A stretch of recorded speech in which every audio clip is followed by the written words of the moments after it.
This program features live coverage of an African safari and may include animal kills and carcasses. Viewer discretion is advised.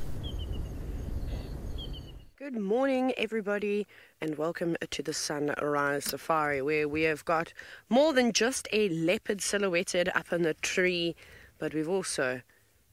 No, that's all we've got. We've got the sun rising. Sorry, that was dramatic. And then I was like, wait, what else do we have? And then we haven't had the sunrise for a while. That's good too. My name is Taylor McCurdy, and on camera with me today is VM.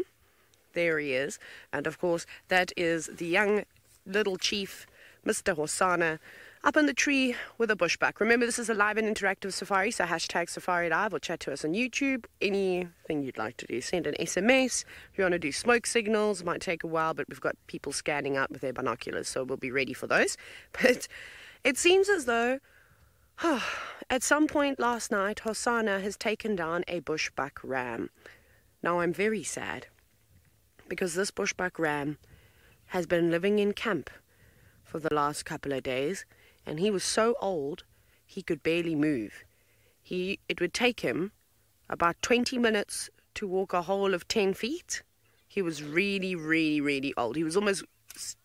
Yes, it's Mr. Gogo.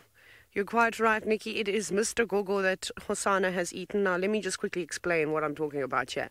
There's now an old bushbuck female that lives in camp and has been living in and around camp for years, since the beginning of time. She is so old, she's grey. She also walks like a male Inyala trying to do the dominance display. That's how slowly she goes. It's not like she's trying to impress anyone, she's just trying to get from point A to B. So we call her Gogo because Gogo is typically what you would call an elderly woman, respectfully, like grandma, but sort of in the African cultures, you would say Gogo. Anyways, and so we called her Gogo, and then this is Mr. Gogo, but Mr. Gogo is now no longer with us. We were actually saying in camp I was saying how devastated I'd be if Gogo were to go. Gogo the bushbuck. Anyways, Hosana's got to eat, and he's been hungry. We had an incredible sighting of him yesterday, in case you missed the sunset safari, where he arrived, Galago Pan, how unusual. And so did 3 Inyala, a big female and 2 youngsters. Anyways, they heard the lions roar, and Hosana was hiding in the tree line. But anyways, the lion roars definitely sent chills down the Inyala's spines, and they went dashing off. But there he is. He's eaten quite a fair amount of it, but he was starving. He was ravenous. Now, ages, even though a bushbuck is a decent-sized antelope, I mean, they seem to be a little bit bigger than or bushbuck ram is probably a bit bigger than an impala ewe. And the problem here is that this male in bushbuck didn't have much, flesh on him. He was thin. Winter was definitely getting to him. He was eating all the knobthorn flowers straight from the ground. He was lapping them up. He thought they were absolutely delicious. Again, I think it must be like eating cotton wool. But he was hungry. He was desperate. He was just old. So he hasn't got the muscle tone that he would have. So I don't think that this is going to last for very long. I reckon he'll probably be here. I'm trying to think. Yeah, anyways, we'll discuss it a little bit more because he's eaten a fair amount. However, Scott is also on safari and he's bumbling about. Hello everybody, welcome to the Masai Mara. My name is Scott and I'm teamed up with James Kai Moe Muredi. As you can see already, it is a beautiful, beautiful day here in the Masai Mara. Not a breath of wind, the sun has just poked up over the horizon, and I'm looking forward to this morning's adventure. Sounds like you guys have got off to a great start with Hosana, and pity that the Juma crew have lost one of their pets, that old bushbuck. Really is cool, the bushbuck that linger around camp there. They often also know to seek refuge in camp when wild dogs attack them. They're often a great indicator for us when there's wild dogs around, because the bushbuck come running right into the camp where they seek refuge. Very clever. But I mean, at least it was an old boy, not like a new addition. That would have been probably a little bit more sad, I don't know. Anyway, well done, Hosanna. I wonder how much longer he's going to hang around. Because, considering, I mean, it's probably one of the most well-documented leopards ever. Considering that from when he was born up until now, he's been around Djuma a lot, and obviously the amount of time that the crew spends out there, he must have racked up some serious hours in front of the camera. But the reason why I say I wonder how long he'll hang around is that the older he gets, the kind of less likely it is going to be for him to be seen there. If we think of Quarantine and Kunyuma, two of his older brothers from a different litter before him,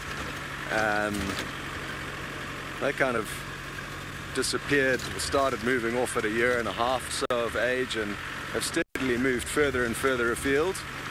Yet he somehow has managed to kind of stay at home longer than normal.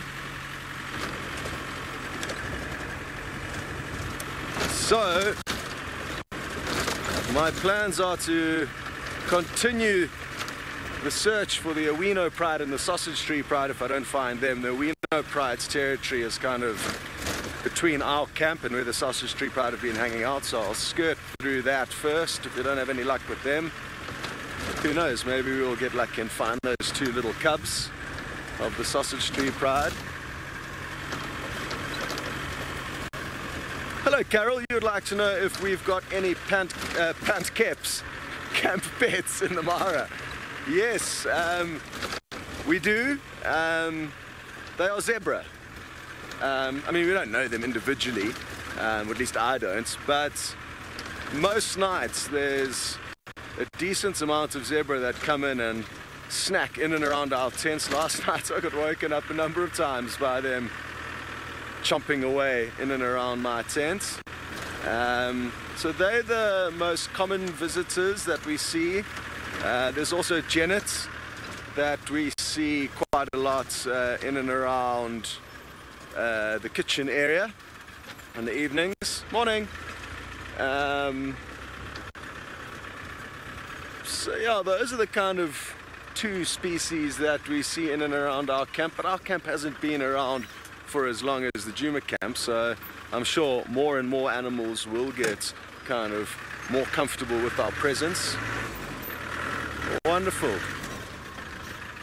We're gonna keep on keeping on and send you back to tea with Hosanna. Yeah, boy, here we go. With a leopard up in the tree, still munching away. You can actually hear him.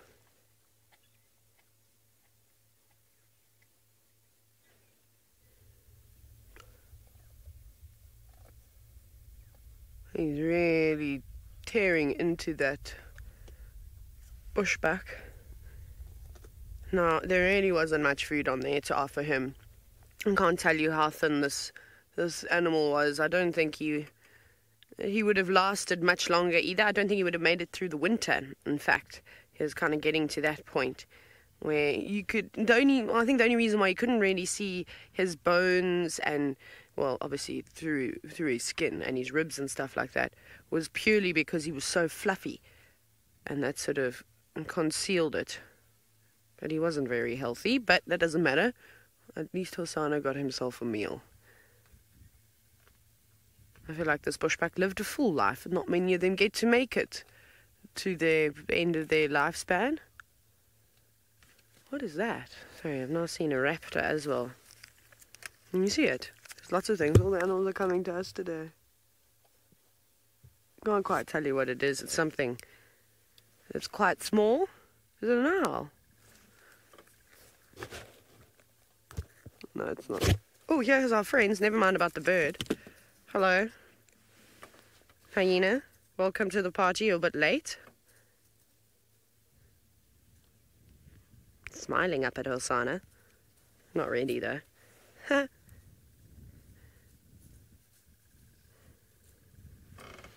Marching around now, going, where are my scraps?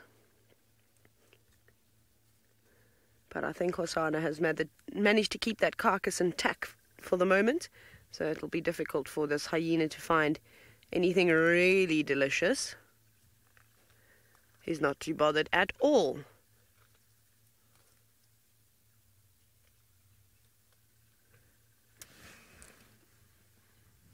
And I have to call the sighting in. I'll do it just now.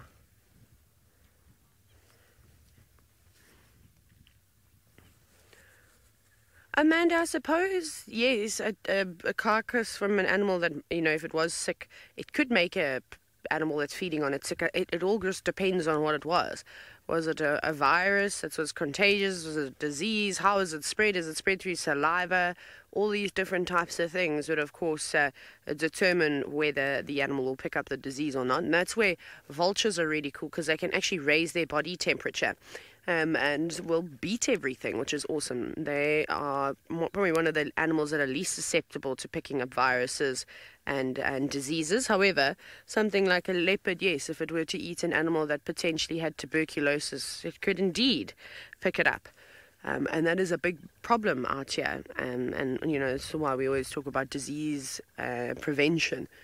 And obviously the biggest problem that these animals face out here is actually rabies, canine distemper, and all that can all be brought in by domestic dogs. And we know that they sneak through every now and then.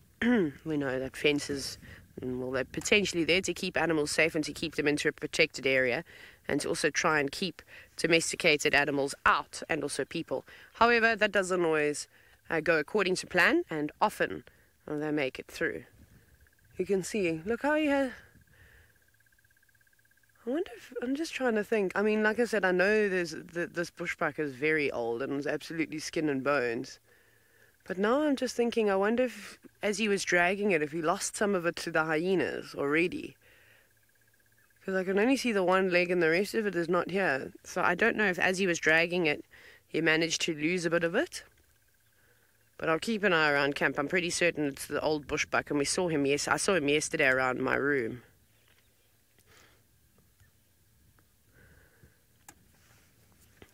Chatty Meg, I think what the hyenas probably would have smelled was actually the stomach contents. I think that's more what they would have picked up. That's a more pungent smell that I think travels further than the scent of sort of blood and that sort of, well, I suppose that iron smell that you get from flesh. So that's typically what it is. So that's why we always see, well, not always, but most of the time, when animals do open up a carcass and they pull the stomach out, you'll see them desperately trying to cover that dung with sand and leaves to try and, you know, put out some of that bad smell, just to try and sort of hide it away. But for a leopard up in the tree, if we've got to kill up here, that doesn't really mean much. We know that it's safe from the hyena. Oh, no, he's moving around. Oh, where's that hyena now? A couple of bits of bones and things like that, all dropped. It's run off though, don't worry, it's not here. I'll tell you when it comes back. You can hear them galloping in like a horse. Oh, it is coming back. Just so you know, VM, it's there by that big termite mound. Hopefully it comes straight up on this animal pathway. Maybe, maybe not. No, not yet. It will get a nice surprise though. When it comes back here, there's a little piece for it on the floor. Oh, interesting stuff.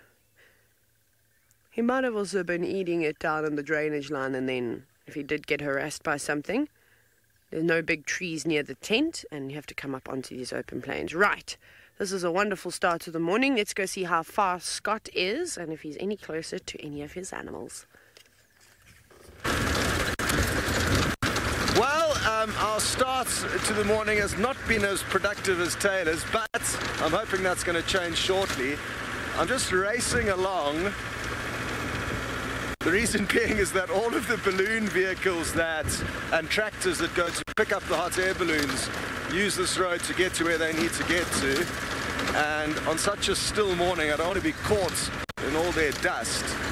So I'm going to take a little two-track that takes us straight through the kind of core area of the Owino Pride, and that's just up ahead, so just in a second I'll slow down. Apologies for the rush. Lauren, you'd like to know if we've heard any reports reports of those two little tiny cubs from the Sausage Tree Pride that we saw just over a week ago. They've only been seen once, and no, I haven't heard any reports of them since we actually saw them. So it's not to say that they haven't been seen, but I just haven't heard any updates regarding their movements. They've moved into an area where it's really interesting how kind of the Mara Triangle works in terms of density of vehicles and where the guides like to take their guests. And there's quite a few areas where you can literally go and not really see many other vehicles. Guys don't spend a huge amount of time working the certain areas, and that's where the Sausage Tree Pride are now. And as a general rule, anywhere away from the river is usually not as productive. Let me pull out my map for you, and you'll see kind of what I mean. So here's the river all the way down here, and James, if you just stay wide like that, you can see the gap between the river and the escarpment is greatest along the border. So if you were to draw a line down from the center, basically everything on the left of my finger isn't hugely traversed, whereas everything on the right does get more vehicle traffic, and therefore people find more things there because more people are looking. Thanks, James. More people are kind of looking in those areas. Also in that kind of southwestern corner there are two camps kind of close to that area, but as a general rule most of the camps are on the escarpments or along the river or actually outside of the triangle, and they come into the triangle from the surrounding conservancies. So that does play a big part in probably not hearing too many updates on them. I mean, also the fact that there's a pride of 12 lions in that southwestern corner that are scared of vehicles will help you understand that not too many vehicles go there, because if they did, they would obviously become habituated. Sure, it is a glorious, glorious day to be out. Now we just need to find who we are looking for. Another nice thing about this area we're going through now is that there's a good chance of finding a black rhino here. They like nibbling on all these little shrubs that you can see dotted around us. So that'll be a nice little bonus, even though we're not necessarily looking for them. We could well bump into them.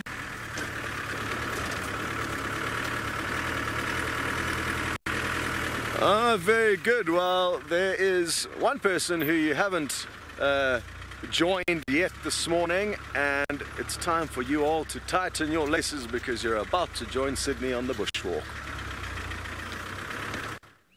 Look at the sunrise. This is amazing. A sunrise in Africa is always phenomenal.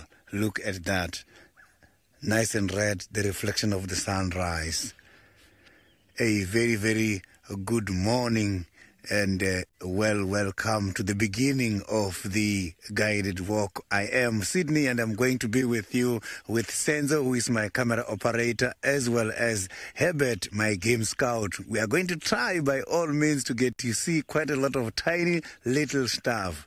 For your questions and comments, you can follow us on Twitter, #SafariLive. You can also follow us on YouTube chat stream. Already here, I have got something very interesting to share with you.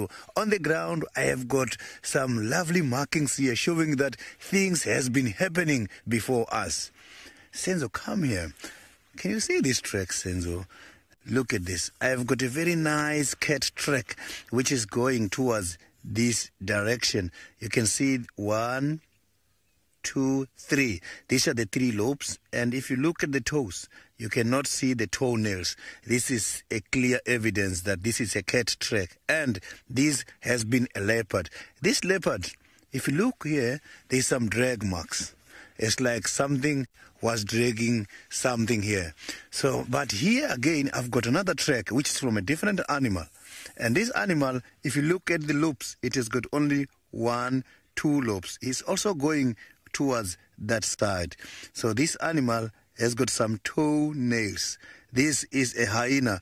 Here, from my observation thoroughly, I can see that there has been a kill in the area, and hyenas managed to steal the kill from one of the cats. I can see here going up that who was dragging the kill was the hyena, as all these tracks here are the hyena. But the cat, I can see that he came here and also to the side, wanting to get his kill back, but he was not successful. I can see that. There's even more evidence here to show that on the ground, some of the intestine, you can see the flies already here. So this is some of the things that came out from the intestine when the animal was going towards that side. So this is a crime scene. I am going to follow up on this and see if we can come across the animals that dragged this animal. Maybe it's a big animal, who knows. This is quite a very huge drag marks. Let me try and see if we can find something about what has happened here last night.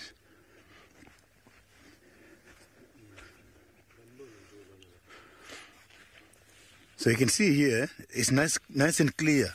You can see these tracks for the hyena still on it. The hyenas were dragging. You can see this one has got very nice toenails. You can even see the toenails here. Look at that.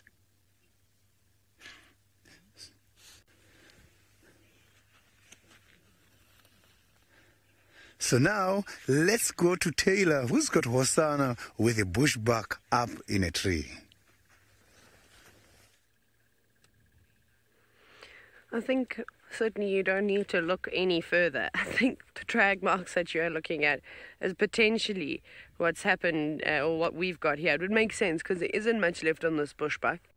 But I do remember seeing this particular male, like I said, old and frail anyways, around camp yesterday.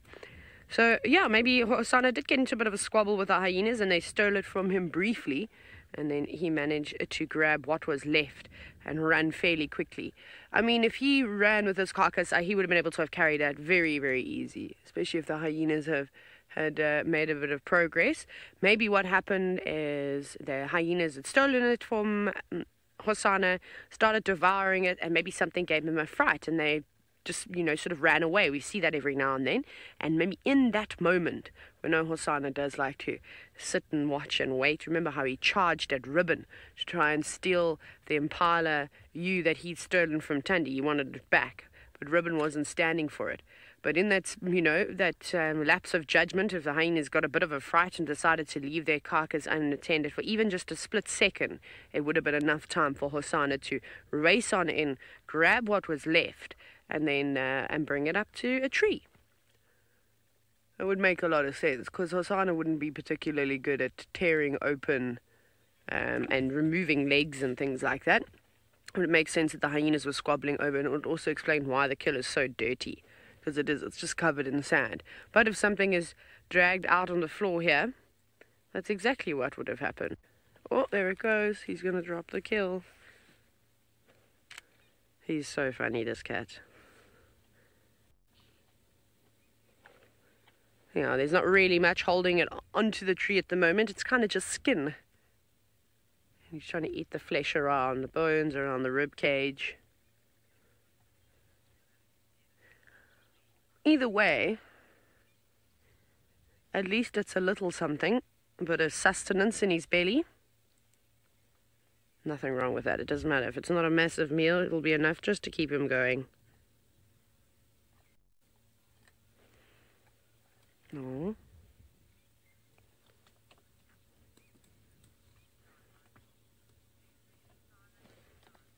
That's a bit better. There we go. Good boy. He's getting much better with his sort of positioning of carcasses in the tree. That's a lot more stable, though. Looks like it's slipping again. He needs those things to work in his favor. John, I don't know if Hosanna's going to make this his territory. I mean, it could go either way right now. Realistically, Tingana doesn't have many years left on his life. if he has another year of being a dominant male leopard, that's impressive. Remember, he's 13 this year.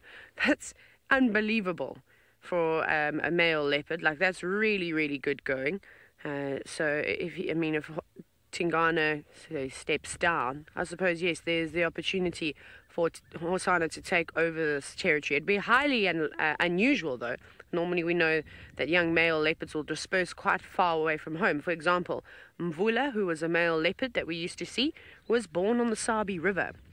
It's quite a few kilometers away from where we are, and he ended up living up here in the northern Sabi Sands. That's right down in, in the southwestern corner of the Sabi Sands, so on the border of the Kruger National Park, and we're almost on the border of the sort of northeastern side of the Sabi Sand, where the Kruger border reaches us. So it's incredible how they can move.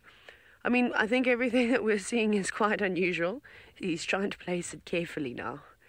But yeah, if he does, that's awesome. He's going to have to just face, of course, Hukumuri will start creeping on a bit more. There might be some more young leopards coming through. So as long as he can hold his own, then that's fine. Good for him. There's no need to move. Lots of food around here, lots of females.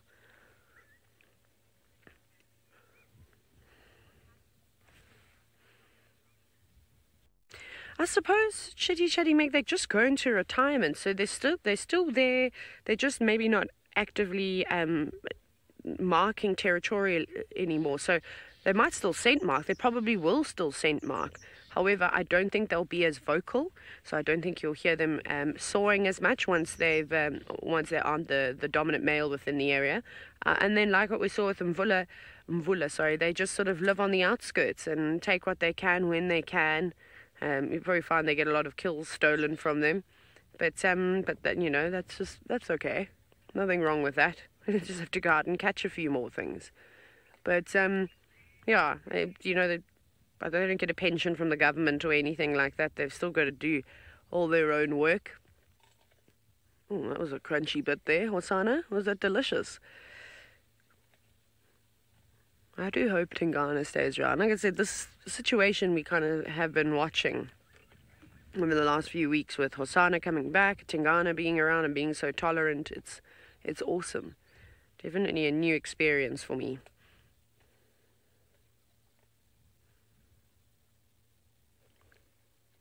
Shame, Hosana. At least you got a little something.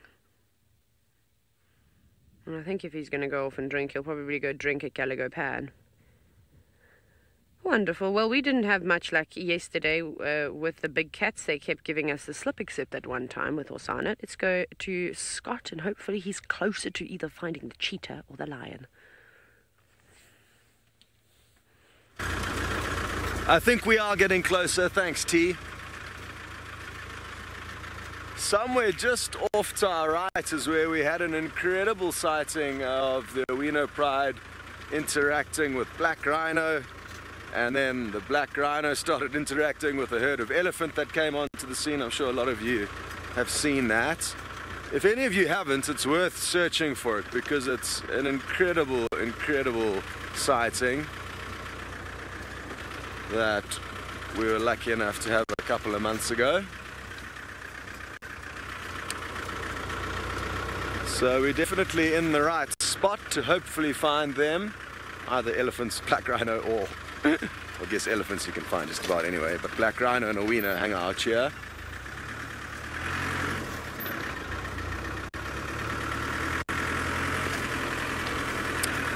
Chris, you would like to know if I've heard any news on Scarface and his, I think it's 2 remaining coalition partners. I stand to be corrected.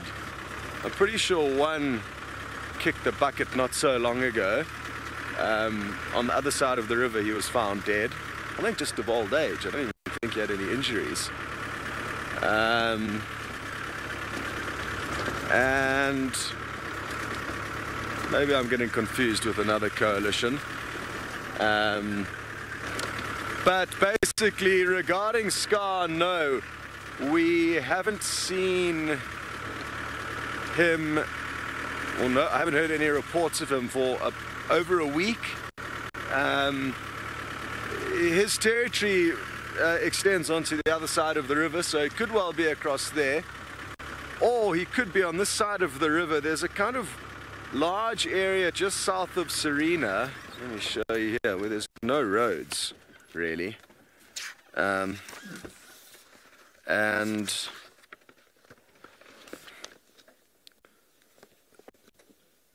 it's in and around here where there's not really much access.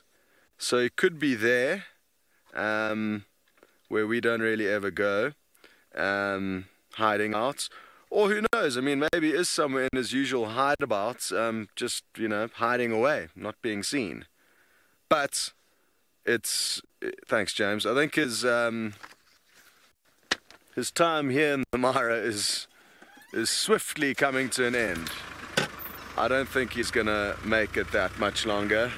He's a very, very old boy.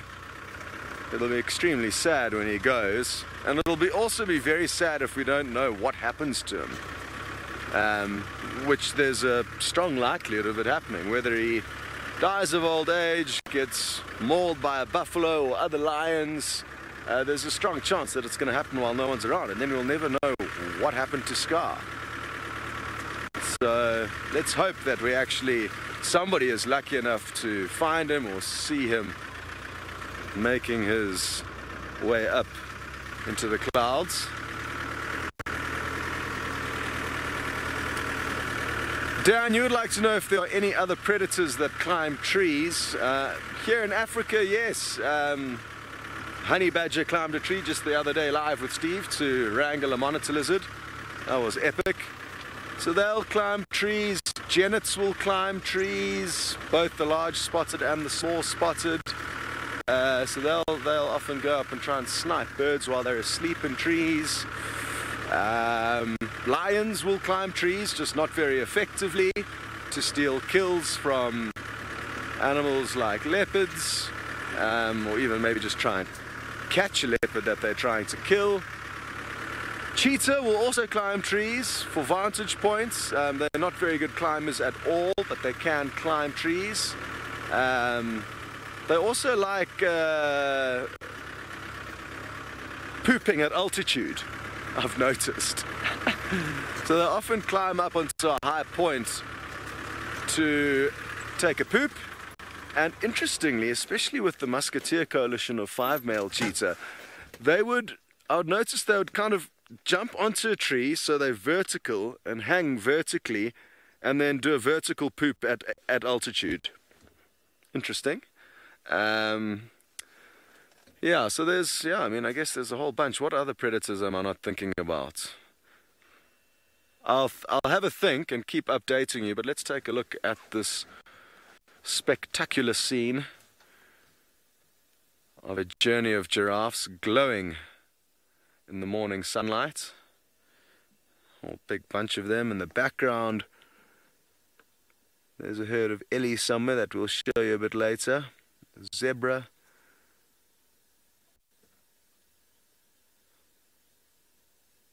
Very, very peaceful. The one thing that I really do love about this place, and the fact that we've got a nice camera with a zoom on it, is you can just about stop the vehicle anywhere and find an animal. Not always. There are some areas that are kind of void of wildlife at certain times, but as a general rule, I mean, even now, if you look beyond those giraffe, there's a few somethings dotted in the background there. I think those are topi, maybe.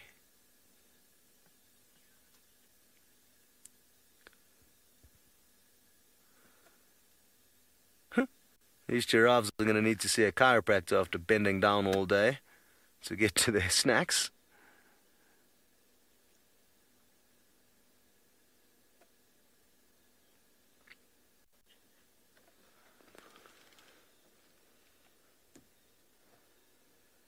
Now, the fact that all of them are so relaxed is probably not the best sign for us, because I'm guessing they could well have spotted the Owino pride if they were in the area.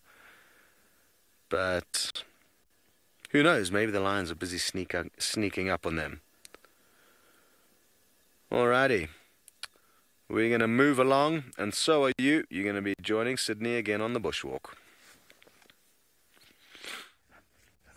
I wish him all the best with regards to the lion sighting there. Maybe he's going to be lucky Scott later on. With me here, I have got one of the lovely trees, and it's one of those trees people don't take into consideration, as this tree has got quite a lot of things people are getting as benefit. This is the amarula tree. The marula tree is the one which makes the amarulas, which is one of the local traditional beers here in South Africa. And if you can check now, the tree is recovering. You can see that this tree is already excited when it comes to the spring season. The green leaves are now out, and these green leaves are the ones that people are using medicinally. You can come here and take these green leaves and chew them in order to relieve some heartburns.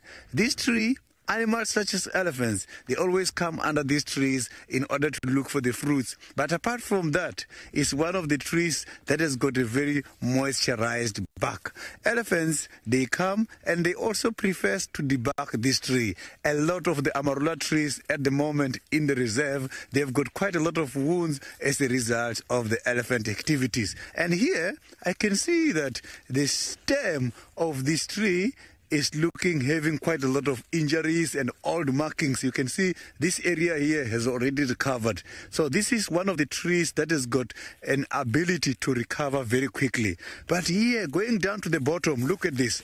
This tree has got a very big wound. Trees can be able to easily heal themselves. When they've got big wounds like this, they immediately stop the transport.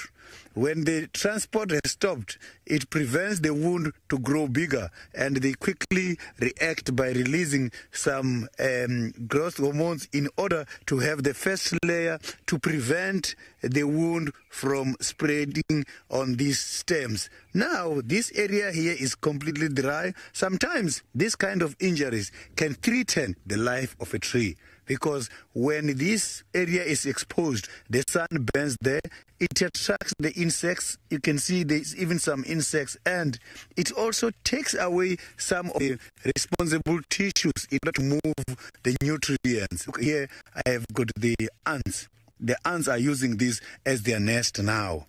And these ants are one of those lovely insects. You know, ants, their social structure is called a caste, where there's different departments, soldiers, workers, and you will have the queen, you will have the king. But within these structures, they are teachers and trainers. For these ants to be able to identify food and to learn to get hold of the new nesting areas, they go and learn. They go for kind of a practice. It's called a tandem running, where you will see them on a convoy with their teacher in front, and the teacher will be going fast. As they're running fast, the followers behind, they are getting information and they're learning how to scout food and also how to get out of the nest. Those followers, when they are learning how to do things, they must have to give signals to the teacher that we are learning, and we are learning very quickly, and this is what they are going to do. They must have to touch the teacher here on the abdomen and on his back to show him that we are getting there, we are learning, we saw it, we saw what you pointed. That is how these insects learn very quickly in order to go out by themselves and look for some food and to identify the nesting areas.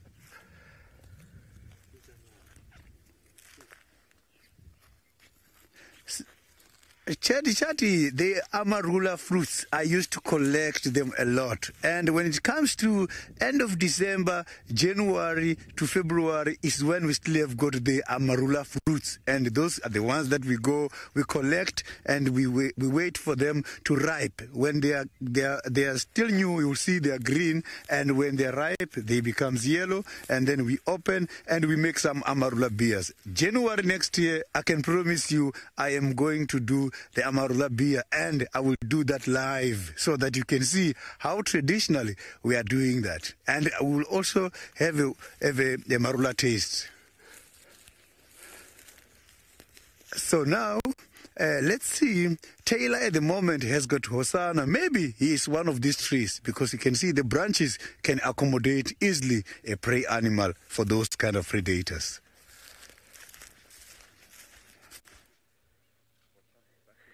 I don't know how accommodating that bushbuck feels, but anyways, he doesn't have a choice to be hung up in the tree by this leopard. But you can see, even though you can kind of see now that that's a fresh carcass if you look inside, don't you think? Hey, VM, now that you got a closer look. See, to me, that says that it's fairly fresh. Yeah, that's definitely that bushbuck. Look at its coat. I did an Insta story the other day on this bushbuck. I don't know if I saved it, otherwise I'd show you a video. But he really wasn't in good nick. His hair was so long and so kind of fluffy, like his body was trying to do everything it possibly could to keep him warm. Because, like I said, I don't think he had much muscle and fat on him. Anyways, it was about his time. Like I said, that bushbuck was really lucky to live a full life like it did. And obviously we become quite attached to even the herbivores that live around camp. We see them almost every single day. We've got from Inyala rams to Inyala bulls, to bushbuck rams and female versions of them too. Plus the odd Daker and Steenbok. There's scrub here that give us a heart attack every single night when you're walking down the pathway. It's like a game now. It wouldn't be the same walking down to your room if you didn't get a fright from the scrub hair. So there's all sorts of wonderful things that live around camp. And then Hosanna just comes through every now and then, and he takes out the ones that he thinks don't need to be around anymore. Yeah, yes. You don't like that phone very much, do you? It's stuck on his tongue.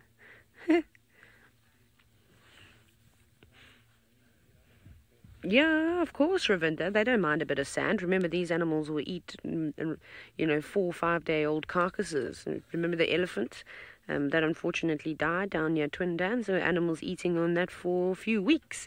They didn't particularly care. So dragging it on a bit of sand really doesn't mean much at all. So obviously from where Sydney was, I wasn't particularly far from him. And he was showing you the tracks on and stuff like that down on the ground. He must have only been about 150 meters away from me. So obviously tried to take it down on the road. The hyenas came in, all fought over it. He grabbed what he could, dashed through the thicket, then realized there were no trees there and had to do a big loop and come around to this marula tree. There he goes. Again, this really doesn't show his strength because there's, it's just a shell now of that bushbuck.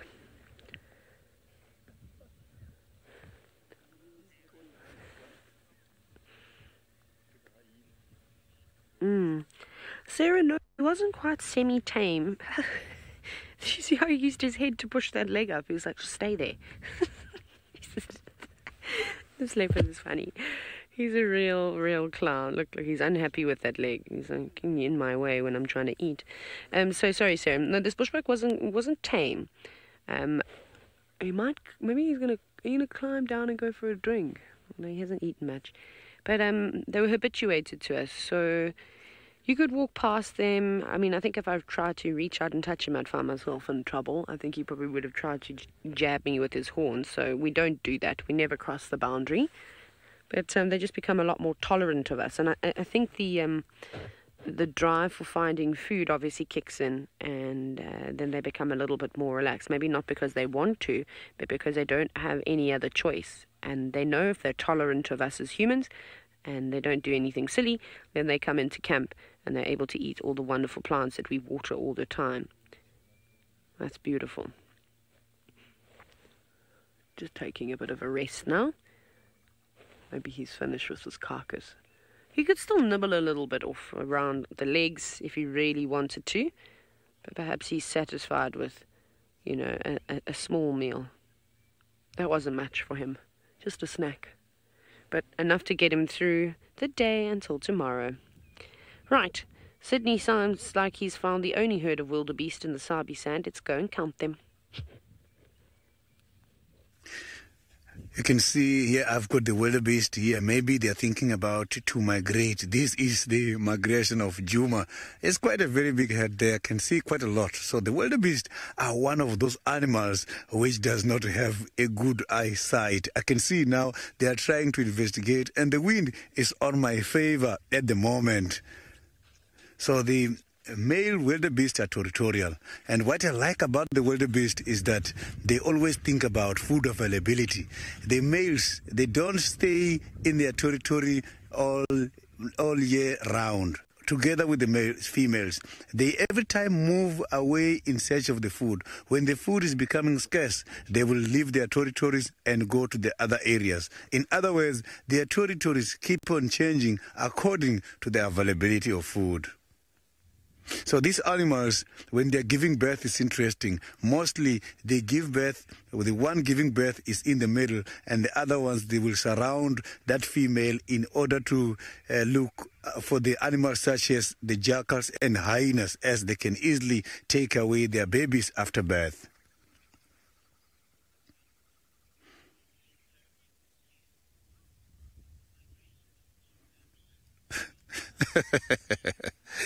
So the migration of Djuma, you mustn't forget that the Djuma Game Reserve is part of the Kruger National Park. We are just on the western side, and the fences has been taken down, so their migration can go for quite a long distance. It's a pity that they cannot go off the Kruger National Park, and they cannot go off the western border of the Djuma Game Reserve. So these animals, they are territorial, and they also defecate at the same spot in order to demarcate their territories. And apart from that, they've got some of the interesting glands. Some of the glands that we normally see displayed by the cats, where you will see the cats doing this. You will see some of the cats doing this on this kind of trees when they are taking off some of their facial gland. Wildebeest also, they got a gland somewhere here where they also put it on the ground. But if they don't want to do that, this is what they are going to do. They are going to do the following. You will see them doing this.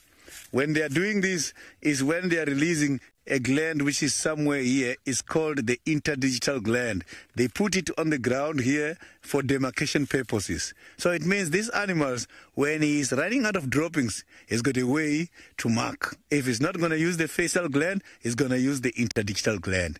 So which is very much interesting, because some of these animals, like the rhinos, you will see rhinos, they prefer to use droppings and the droppings in the urine. And when using these droppings and the urine, sometimes they do run out of urine and droppings, and that is when the level of aggression goes very high.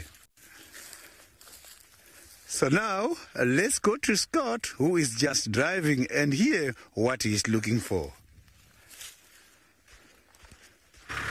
Don't got nothing just yet, but really, if you stop and think for a moment how a lot of the animals communicate, it's fascinating when you compare it to us, you know. I guess you could compare, you know, they can talk to one another just like we have conversations in the flesh with our friends or whoever it may be.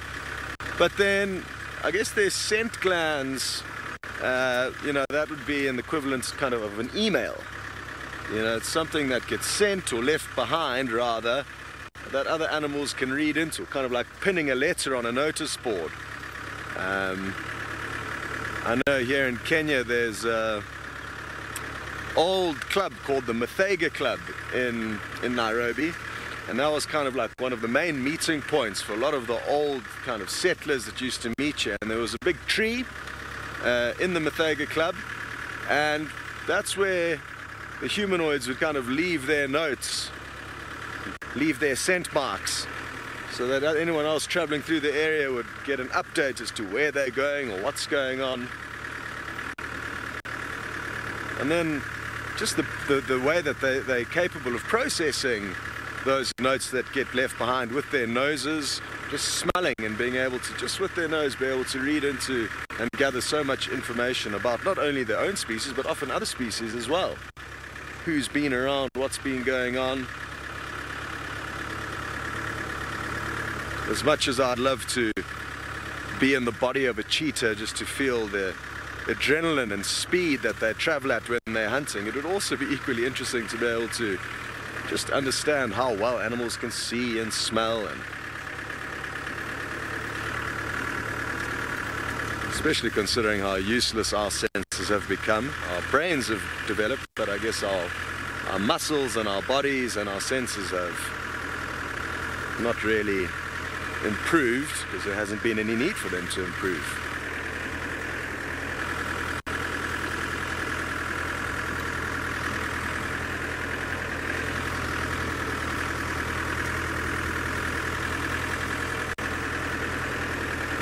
Cobalt, you would like to know what major landmarks do I like exploring in the Mara, and I'm going to keep that a surprise, and I'm going to take you to really interesting spots where you may have seen before, but I'm hoping that you haven't.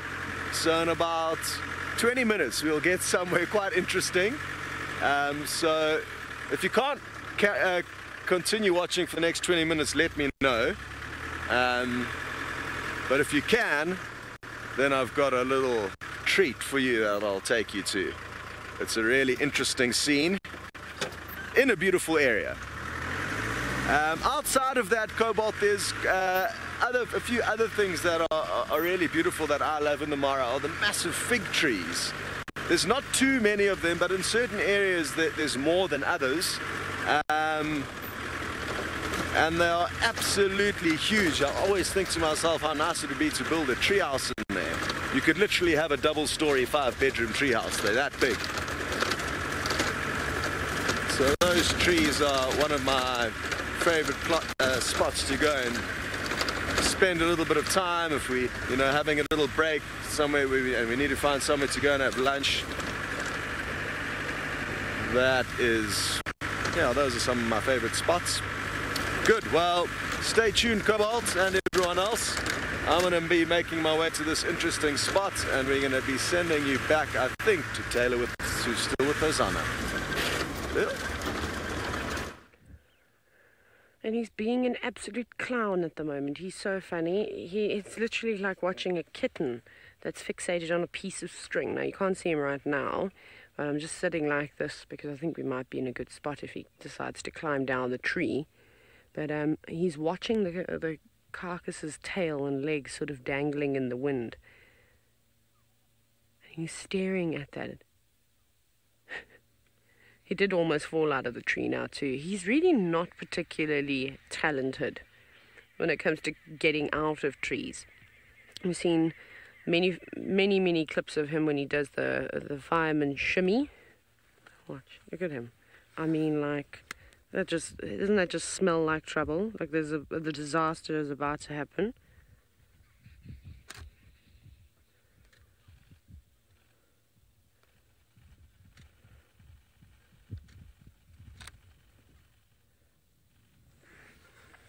Wonderful. Nicely done, Hosanna. There goes the hyena now.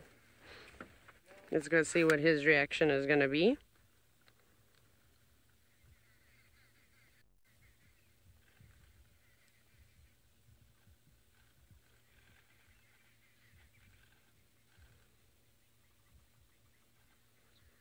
I don't know if you could hear that sound he was making. It was a little bit soft.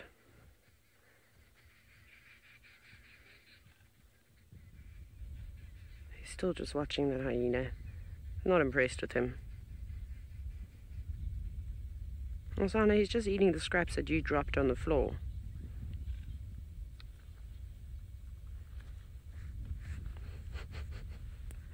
It's like he's just kind of making sure there's nothing he can get.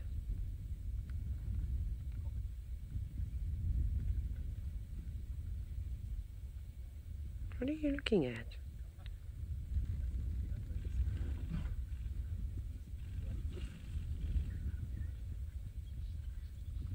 He literally is. Do you hear that sound? Hey, how epic? Pretty awesome, if you ask me.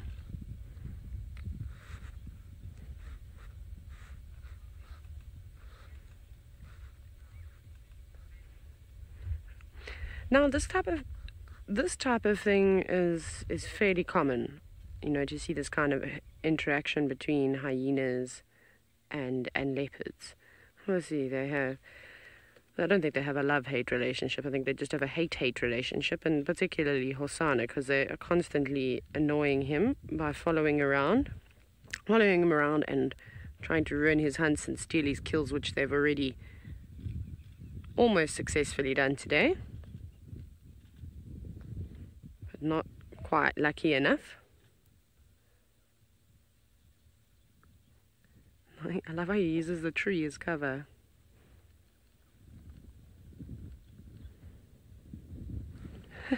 This is awesome.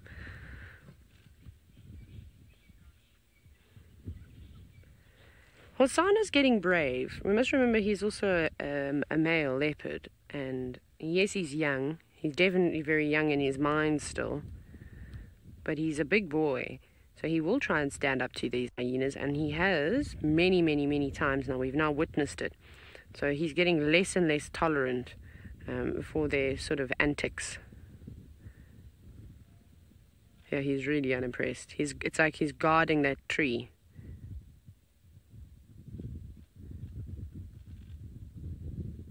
Now the hyena's moving off. Hosanna's probably a lot happier. I love that he's tucked himself right next to it. Where are you going to go next, boy? It's a big tree. Nice straight trunk. Still watching that hyena. Starlight, who knows why Hosanna is rolling over. It's not anything submissive. I mean, I think he was just going down onto the ground and warning that hyena, saying back off. The hyena's understood. Well, probably not. The hyena, well, not he, she didn't look particularly perturbed at all. And it's just like, I'm just going to go and sit down in the shade now. You can sit in the sun and hide behind the termite mound. I don't know what he's going to do now, because he keeps kind of looking up. He could go back up. He could go for a drink. Perhaps going for a drink might be the option. I was actually going to leave. I was going to go see if I can find Tingana, but now we might just follow him around. He's probably going to go a shortcut, so we won't be able to follow him. But eventually we'll meet him around at Galago Pan. I'm assuming that's where he's going now. And there's some great animal pathways. I've done quite a bit of walking through this block. It's a drainage line that runs just in front of camp, and then Galago Pan is on the other side. But there is a huge pathway he's just gone on now, and then ducks down. It could probably take him about 5 or 6 minutes or so. Eventually, maybe probably a bit longer to get around to a Galago Pan if he even kind of goes there. But that's nice. But like I said, we're not going to be able to follow him through there, but we'll go around. Right, off you go back to Sydney to see what other wonderful things he's found on bushwalk. I have got some of the lovely trees here. This is the Natal Guari. So Senzo will be going to KwaZulu-Natal this afternoon. Natal is just a word, which is a Portuguese word, which means Christmas. So Senzo comes from KwaZulu-Natal. So it's like a Christmas land. So here I want to show you something very, very interesting. If you look here, this kind of vegetation is the one that helps for the predators to hide.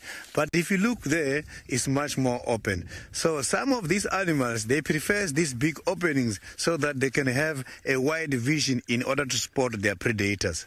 So now, when it's still dry like this, some of the animals, they employ quite a lot of interesting anti-predatory strategies, because you can see here a place like this can be they can be vulnerable when they are feeding here.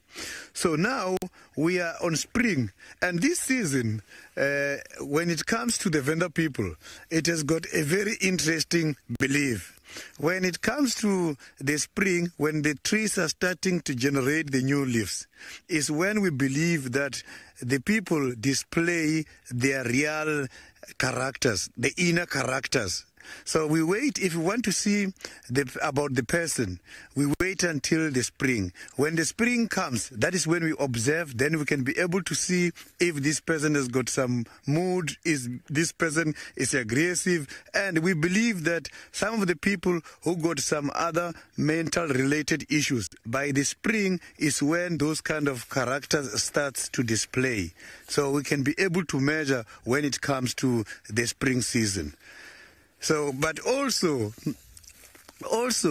if you can check as well, just by the end of August month, if you buy a house somewhere, whether by the neighboring village or by the neighboring town, you're not allowed to migrate into that house until August month is finished. So by August, you're not allowed to move at all.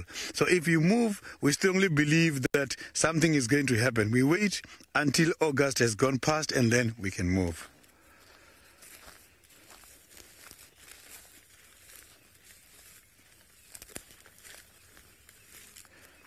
Jeanette, yes, some of the trees, they are endemic. The endemic species are the trees which can only grow in a certain area.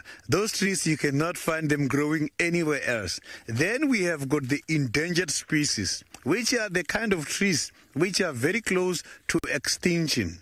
So now we have got some of the indigenous species. The indigenous species are the species that are just local species, like specifically species that are only growing here in South Africa. Those are the indigenous species. Then we have got the alien species, which are the species coming from outside. Yes, we do have some of these tree species which are threatened at the moment and which are very well protected, such as the leadwood. The leadwood is one of the protected species. In order to kill the leadwood or to chop down a leadwood, you need a permit.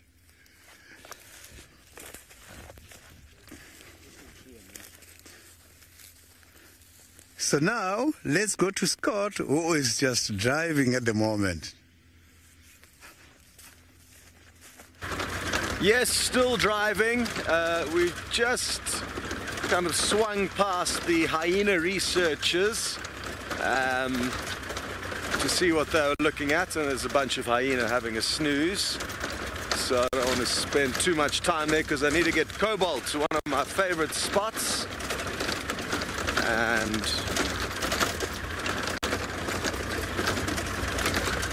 I kind of diverted a little bit from the track that I needed to be following just to make sure the hyena ladies weren't watching anything exciting.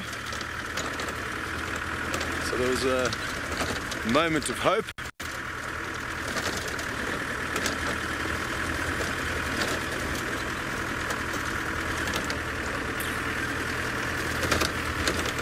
Hello, Ali, you'd like to know how many cheetah are there in the Mara?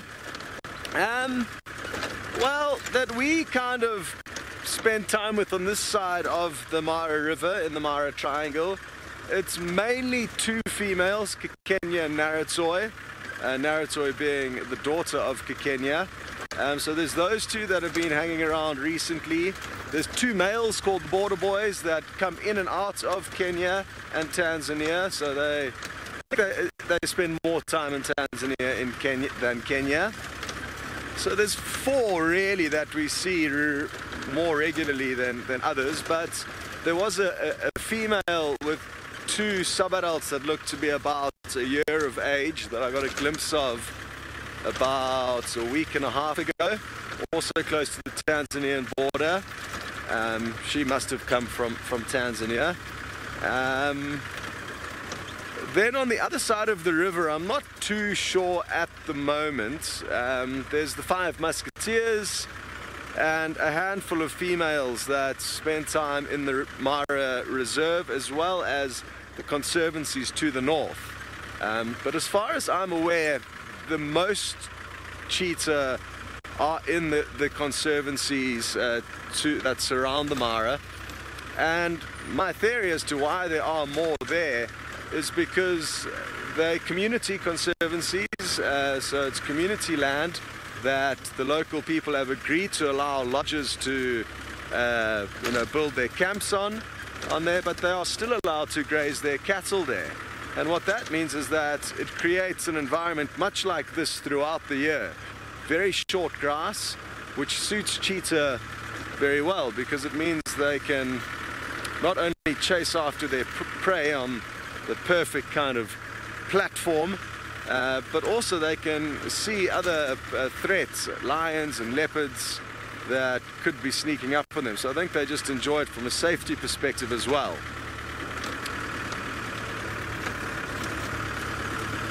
But I don't know in terms of exact numbers at the moment. So I'd guess there's probably between 20 and 30. More definitely on the reserve side than here, because there's only about 4 that we see here.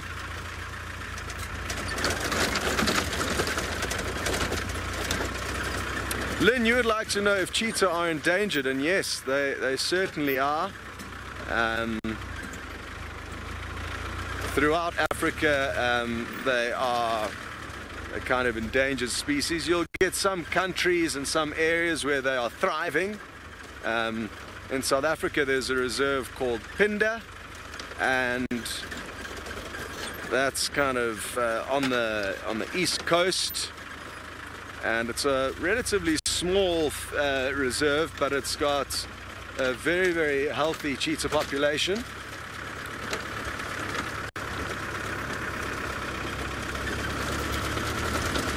But yes, Lynn, they certainly are endangered.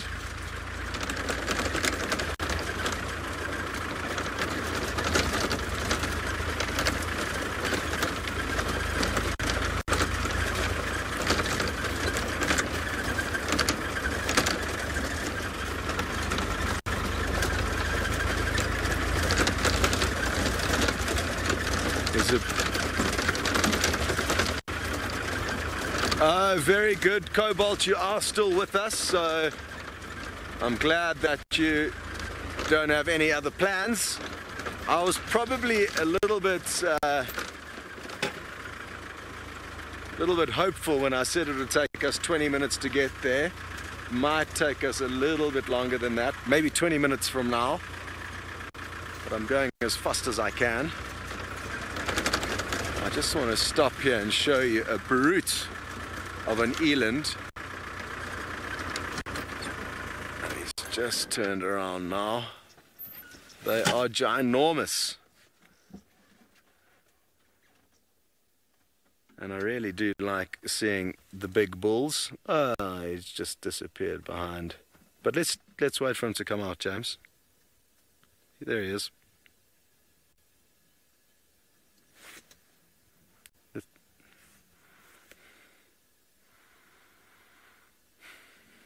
Look at the size of him. And that fluffy face is just the most funny thing to see. I hope he turns around again so you get to see it again. Lots of little oxpeckers catching a ride and some breakfast. And quite a few of his ladies are dotted around in the background. Look at all of that fur on his face. Also, look at those neck muscles. I mean, that is absolutely ridiculous. And that beautiful dewlap, that flap of skin dangling below his neck. What an absolute beast.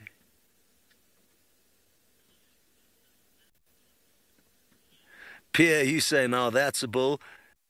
I agree.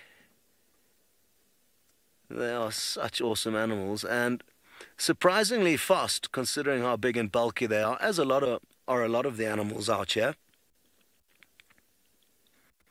that you wouldn't expect to be fast. Hippo, rhino, elephants, they can move incredibly quickly.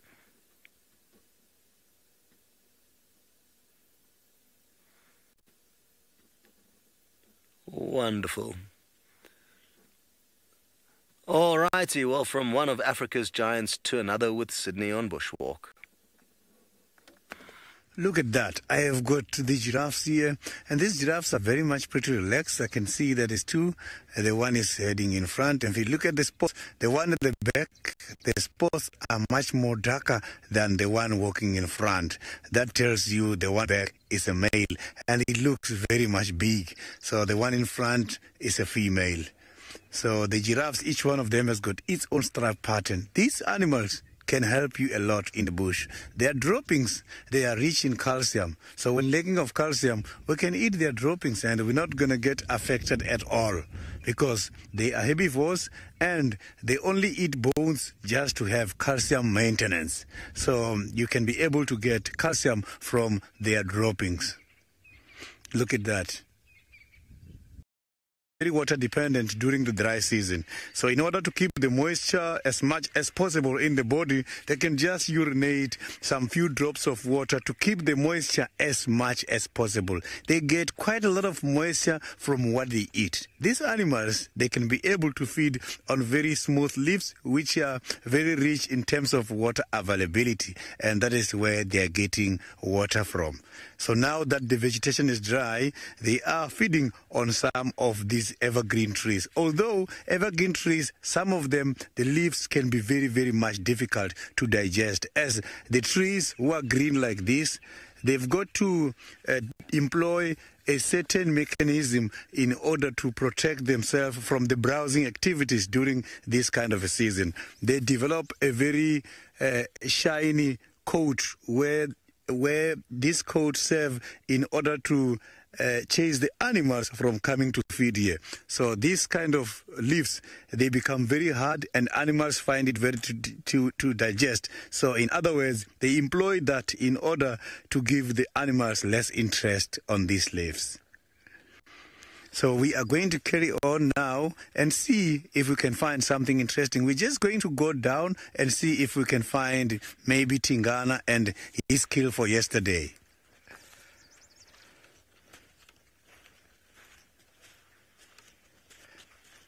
Right, Nina, these are the African giraffes, Livingstone giraffes. So these giraffes, they occur here in South Africa. I haven't seen any other species in South Africa apart from this one.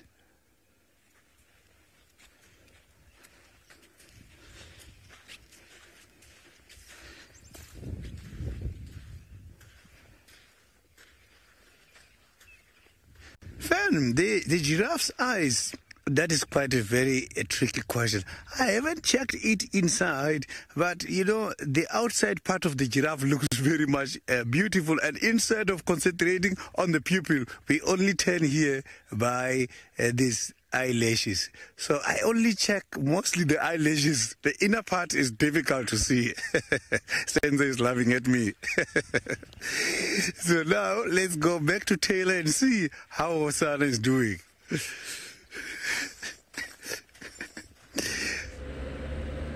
Yeah, we don't know where Hosanna's gone.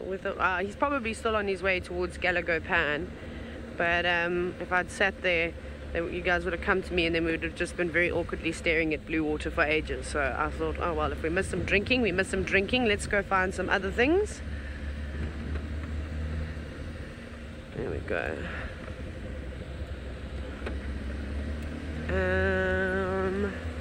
He was also walking up and down here last night. He could have just turned around and gone back to his kill. Maybe he's just gone to go and have a sleep somewhere. There's a herd of zebra moving through the area he just walked. Not that he's big enough to take down a big zebra. Okay. And if he's not here, I think we'll probably just move on.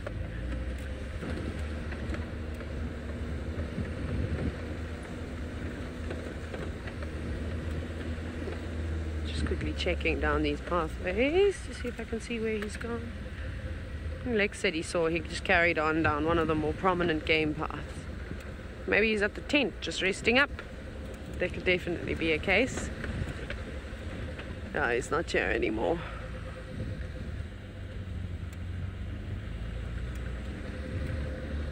Just told him. Lexi's not back at the tree. I'm going to pull out. Enjoy. Thank you very much. That's it.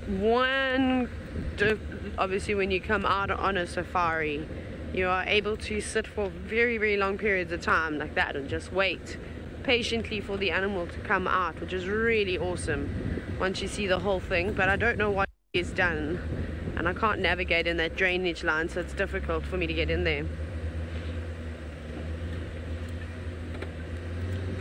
Ages, I'm not really sure how old Mvula was when he became not the dominant male anymore. So the sun is so bright. So I'm gonna, wasn't it 2000 and when did Tingana come in? Was it 2015, 2016? No, Birmingham's came 2015. Didn't Tingana come in just after that, 2016? Has he always been the dominant male since you on Arathusa? Okay, do you remember what year that was? Okay, VM says 2013-14, Tingana was around, but he was more sort of, obviously the dominant male a little bit further west and is pushed this way. So, I don't know, when I was here, Mvula wasn't dominant. I started late 2016, so perhaps maybe a year or so before that. Mvula was also, you know, getting on with age, and he'd been the dominant male in this area. So somewhere around there. But they kind of had this understanding, the two of them. Mvula used to stay in the northern and the western corner, like a very small area, but again, He wasn't. He saw every now and then, but I don't think he meant anything, anything serious by it. And then he would scent mark, but you very rarely saw Mvula up here this far. This is all Tingana's sort of reign. I'm just gonna go scenic way around, but I think we might at some point go look and see if we can find Tingana. It sounds like the Nkuhuma Pride went into the Manyeleti last night, so they changed direction from south and then sort of moved north and east, so they probably won't be here, I wouldn't imagine, but maybe Tingana will be around. Hopefully he will. Wonderful. I see the giraffe tracks on the ground. Maybe Sydney's around here somewhere, but off you go to Scott, who's on a bumble this morning. Yeah, Taylor's pretty much correct with regards to the dates. Regarding Tingana and Mvula, I arrived at the end of 2014, and I think he was the first leopard, definitely the first male leopard that I ever got to share with you guys. I remember it clearly. It was on Gowrie cut line with Buffels Hook cut line. He was kind of heading east along the northern boundary, and it wasn't long after that, within 3 to 6 months, Tingana came in and slowly started pushing him out, and we just saw less and less of Mvula. But I think it's fair to say we saw him fairly regularly for about a year up until the end of 2015, and then less and less. He pushed kind of further east.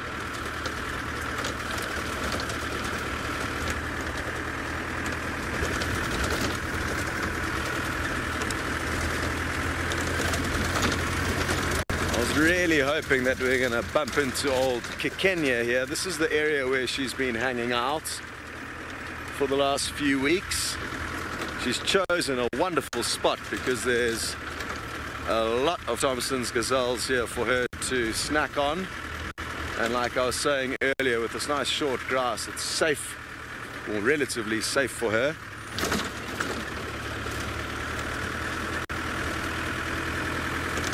Rag, you'd like to know how exhilarating is it to see a cheetah running at full sprint? Well, it's absolutely awesome. For me, they are most exciting cat to watch hunt because they chase their prey for generally further than lions and leopard will, and obviously at that high speed, darting from side to side. So yeah, definitely my favorite cat to follow. Another animal that's exhilarating to follow, probably even more so than a cheetah, a wild dog. Because unlike cheetah, if you get lucky with cheetah, you can position the vehicle. Sadly, the signal's a bit shaky, guys, so we'll continue this chat a little bit later. Toodle-doo.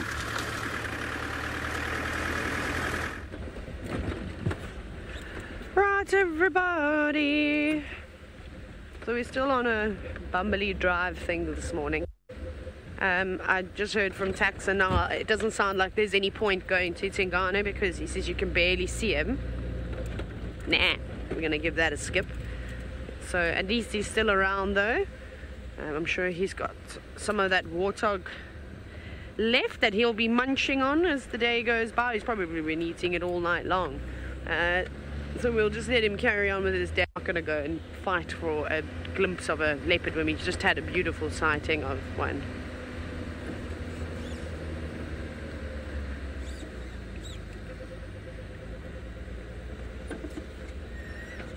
There's a little dake here. That's probably going to move off. Crazy Wilt, sorry, earlier, yes, we were live. And I am 100% safe from the animals as long as I don't do anything stupid. I mean, the chances of a leopard wanting to climb into the car with me or this day are very, very slim, unless I make them feel particularly uncomfortable. Then I'm failing as a guide. You know, that's the last thing that we want to do, is interfere with the animals or cause them, you know, any inconvenience. We don't want to upset them in any ways.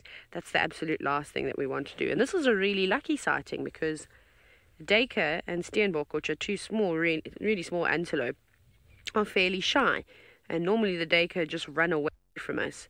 But she feels quite okay with us being at a distance. I think if we were to move any closer, it would be a different story. She'd probably rush on off. Go. Off she goes back to the safety of the tree line. I think she came out looking for water. But Chele Pan, which is where she was walking around, it's all dried up. It's been dry for quite some time now. Okay, so I think we're going to just go and check Buffelshoek Dam. We'll probably drive along the northern boundary just to quadruple check that no lions or anything came in. Are you okay, Vian? Sorry, I didn't even see you. I had my eyes when I drive. Sorry, I was there looking at the camera. Vian saw a mongoose, and then he did this to me, but I didn't see it. I didn't see it at all. That's what I say. Unfortunately, when you don't really concentrate as much when you are live and presenting. Obviously, you're focusing on chatting and talking, and you're not looking everywhere that you should. So these things happen on a regular basis.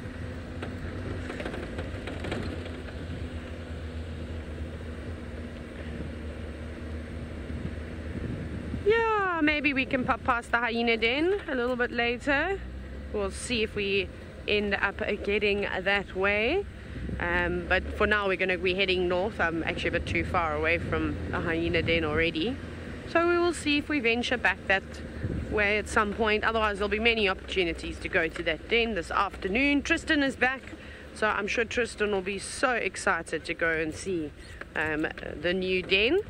I still haven't seen Corky's. Oh, I love the sand.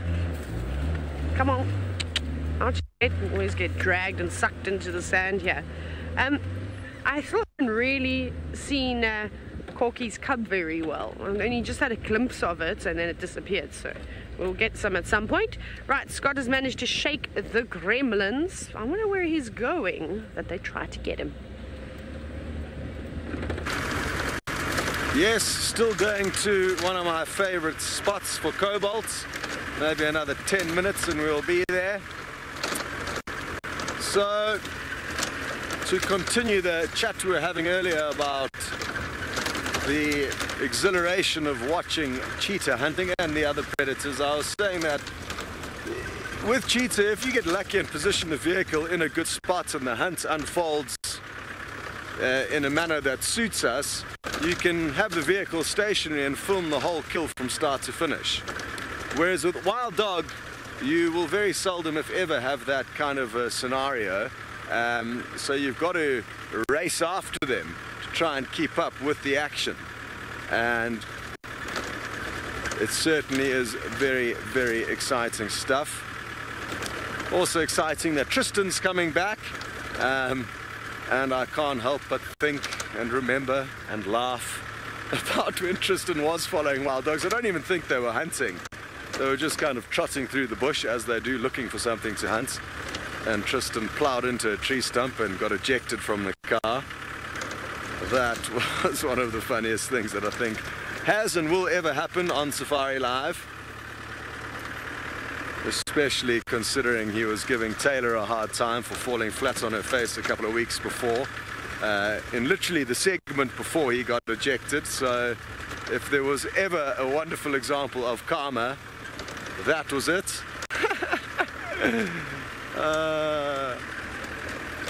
So Tristan's just had an incredible trip, as I'm sure a lot of you are aware, into the Congo. So he's going to have lots of cool stories for you guys about his trip into the deep, dark jungle. Brandon, you'd like to know what has been my most kind of exciting scene that I've been lucky enough to experience out here? It's such a tricky question, you know, there's like different genres and depending on my mood, no one sighting stands out. Watching the Sausage Tree Pride hunt a big Cape buffalo for about 2 hours with Tristan. We were the only two vehicles there for most of the hunt, especially because we got to share it together. We're very seldom in the same place at the same time. Tristan actually called me and I was about 20 minutes away and he was like, come quickly, there's action happening here. I was sitting at Kikenya's den site, waiting for her to go and do her thing. And I remember dropping the clutch and getting there, and yeah, that was a really cool hunt. This year haven't been that lucky with the cheetah hunts, but last year with the musketeers, I mean, we had a number of epic takedowns with them. I would say, yeah, they're the one group of animals that have provided me and you with the most action and exciting moments. Even just following them around after dark as they go about their business was good fun. Negotiating ridiculous river crossings, which sadly you could never join me on because they were in no signal areas. But we did some pretty hairy river crossings, crossing the Telek River. That's super exciting. So even not just following, you know, watching the animals, but, you know, having to stick with them in order to be able to show you them doing their business provides us with a lot of enjoyment and adrenaline. Once Jandre and I, the night before one of the TV shows last year, we were following the musketeers and they crossed, I don't even know what the river's called, but basically there's two small-ish rivers depending on if there's rain, and it's a well-known place called Double Crossing because there's two rivers that you have to cross through. And the second crossing, or the more eastern crossing, is the deeper of the two, and there'd been a lot of rain, and the musketeers crossed over the river downstream of where the two rivers meet. And what we do is, well, Jandre was really good at having a tracking app going, because at night it's really difficult to know exactly where you are and what's going on. So we knew exactly where the cheetah crossed the river, and we knew exactly where we had to cross the river about a mile upstream. So we raced upstream. The massive lens, the 52,000mm, actually fell out of the camera. I was driving so quickly, which was far from ideal. Then we got to the first crossing, made it through, and we got to the second crossing, which was more hectic, and we didn't really, I mean, we did have an option, but at the same time we didn't, because we knew if we didn't cross, we wouldn't be able to stay with them, and if we didn't cross soon, we would lose them. So we went through the second crossing, and there was literally water coming over the bonnets of the car. And we raced around and did like a few loops, and eventually, using that tracking app, Jandre directed me into an area where we hadn't checked yet, and we came across the five of them. They'd just caught an impala. Within a minute, some hyena came in and stole it from them. But moments like that, not even, you know, being with the animals, but trying to stay with them, creates a lot of excitement and adrenaline for us.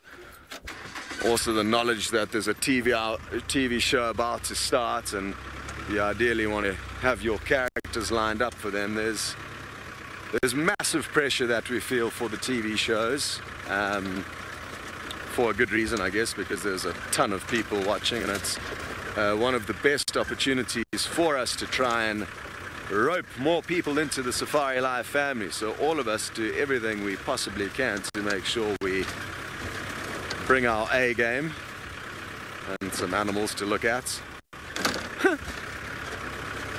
Another funny moment that a lot of you will remember. It wasn't very exciting. It was one of those days where we actually didn't have any content. I can't remember why we didn't have any cheetah that morning, but we kind of started the drive with an African wildcat, and then we had kind of a few random sightings that actually ended up being really cool for the TV show, even though we didn't have our characters. But dotted in amongst the kind of random animals, not random animals, but stranger animals that we got to see that day. I was driving along, we were live. Earlier on, the park ranger dropped his rifle off the back of the car. We just carried on driving and had to finish the segment to go back and pick it up, so that was quite funny. And then a little bit later, I hadn't spent too much time in the area at that stage, and I saw all these vehicles.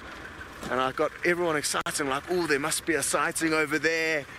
we carried on driving in, and I was like, maybe it's a leopard, because the vehicles were parked in quite a well-forested area with lots of big trees. So I was like, maybe it's a leopard. And as we got closer, I realized it was just like a parking lot for a camp. All the vehicles were just empty. There was a few like broken vehicles. It was a combination between a scrapyard and a parking lot.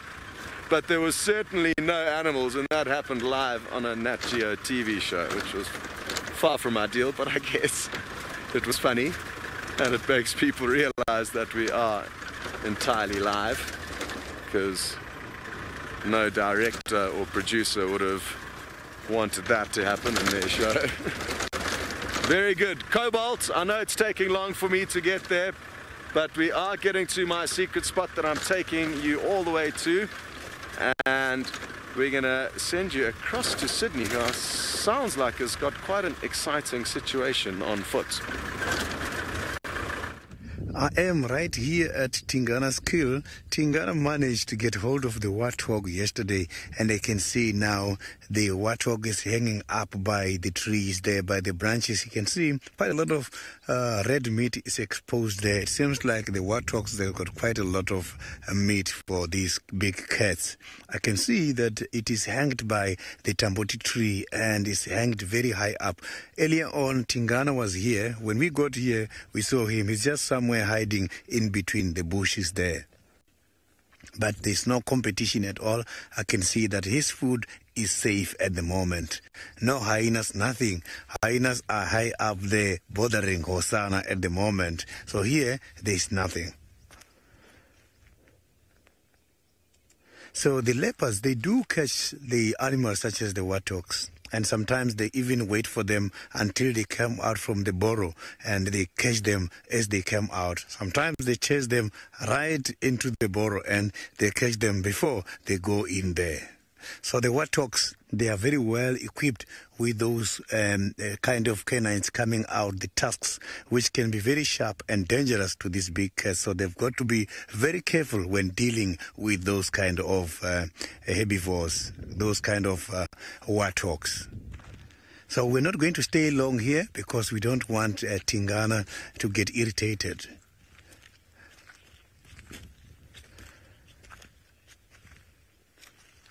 Karibu Nata, the leopards, they are nocturnal. It's just that the hunting activities mostly takes place during the dusk and also during dawn.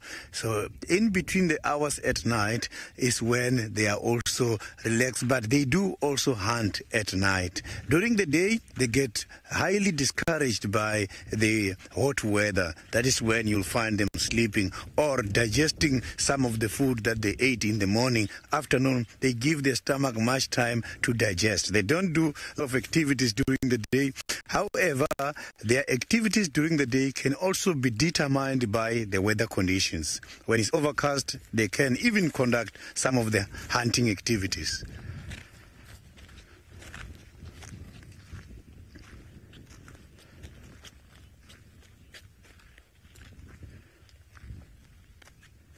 So Tingana, he caught this kill himself. Yes, Tingana is getting old at the moment, but he still has got quite a lot of strength to look for food for himself and also for mating activities. Not long a time ago, we saw Tingana introducing a new girlfriend to us. You can see that he's still a very strong animal and he's got the strength in order to do both mating and hunting activities for himself.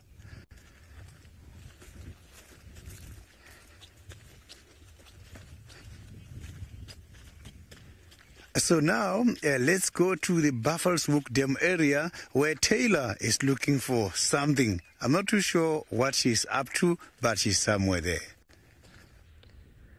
I found something. You won't believe it. We found a warthog. How spectacular. Come back! Oh, they're so nervous here. They always run away from us. And all I want to do is sit and watch the warthogs because they're so cool. Now, this pig was down just having I think it was deciding where it was going to wallow. It had approached the water's edge, but not too fond of the car. I'm very sorry, Piggy. I hope that you decide to come back. And then there's pretty much nothing here other than the ibis that is in the water. The hippos are not here. They're probably out on the party. But there we go. The ibis, not the African sacred ibis, not the bin chicken, that's the black and white one. This is a hardy ibis. Oh goodness, I was leaning far over there. Bye-bye. All the wonderful things that people look. Damn, it's been absolutely marvelous. So entertaining.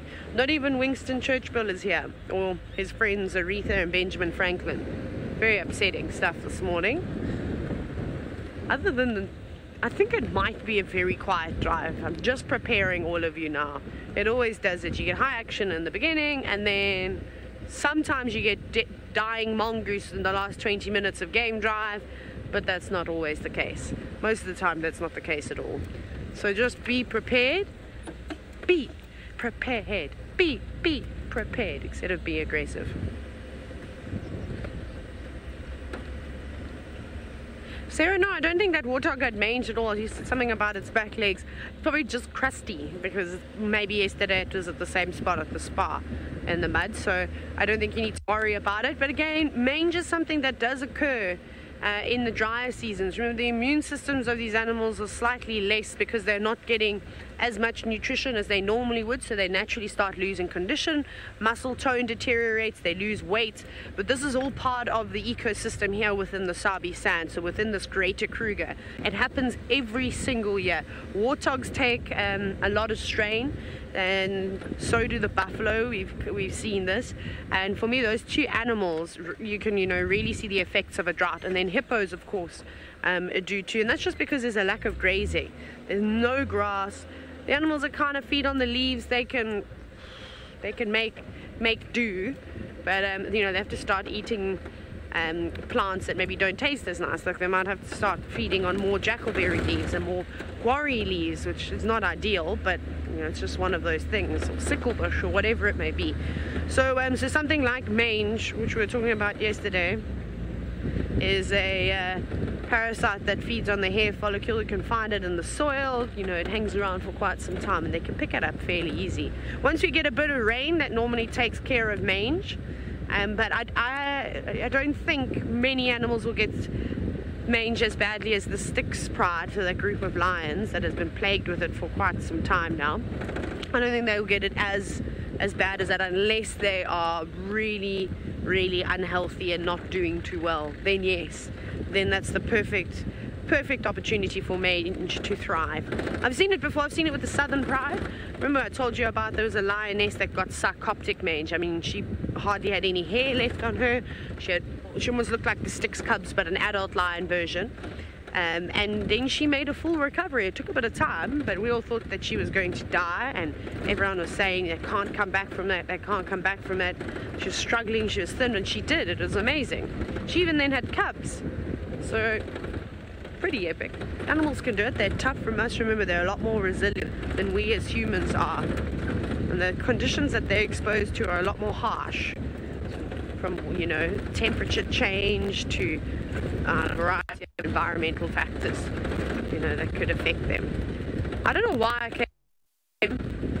I was supposed to go that side, but oh well. We're gonna go down Cheetah Cut Line now.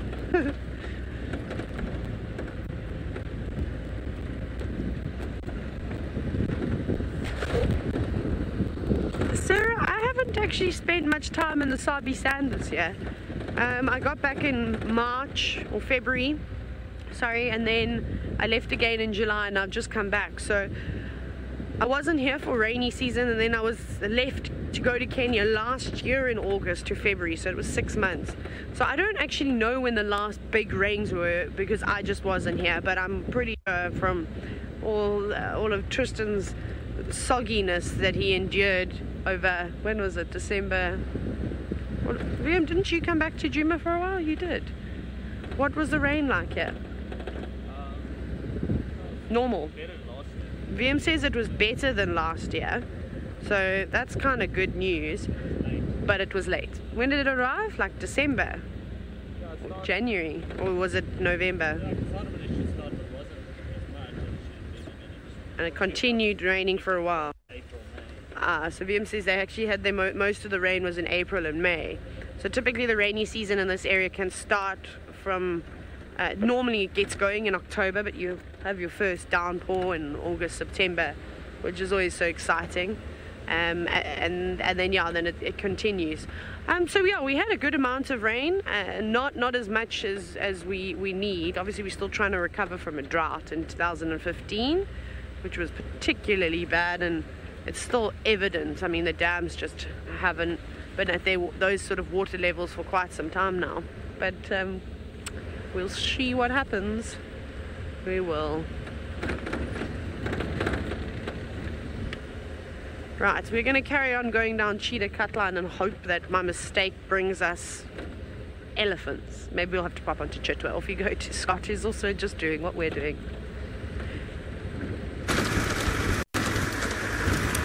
Very good. I've just come across a fig tree, and I was telling young Cobalt earlier that fig trees are one of my favorite spots to hang out, and we actually came and brought the whole crew here, and we had a picnic under this tree at the end of the TV series. But what's caught my attention is that literally 2 weeks ago, that tree did not have one green leaf on it. And even when I drove past here a few days ago, it was completely brown with no leaves, and literally, I think within a few days, it is transformed. It's ridiculous. I cannot believe it. I want to try and I hope my phone works. My phone is freaking out, and it kind of works sometimes when it wants to, but others it doesn't. No. I'm not having much luck here, but I'm going to keep trying, because if I can show you a comparison photo, ooh, maybe we're going to be in luck. Here we go. Now, I don't know what the date is today, but take a look at this picture here from the 11th of September. You will not believe it. Okay, so in just 2 weeks, you're going to have to zoom all the way in, James.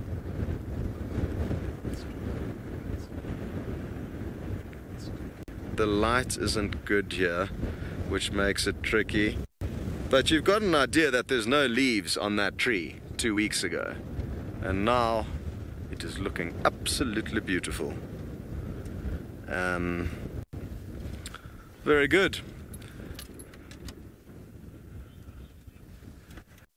Let's keep on moving. Jason, you would like to know if I still eat figs. Or if I eat figs. Yes, I love figs, but not the kind of figs from these fig trees. They're not, I don't think they're edible for us humans. But the figs down in the Cape fig, are absolutely delicious. I don't like eating them once they're ripe. I like picking them when they're raw and then pickling them. I don't know if pickling's even the right word.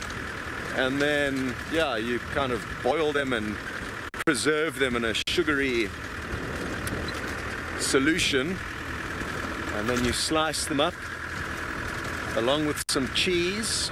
There's a delicious cracker in South Africa called a salty crack. There's a few different flavors. I like the Mediterranean herb one, but they're really good crackers. So cheese, salty cracks, figs, and some wine. Ooh-wee! Very delectable.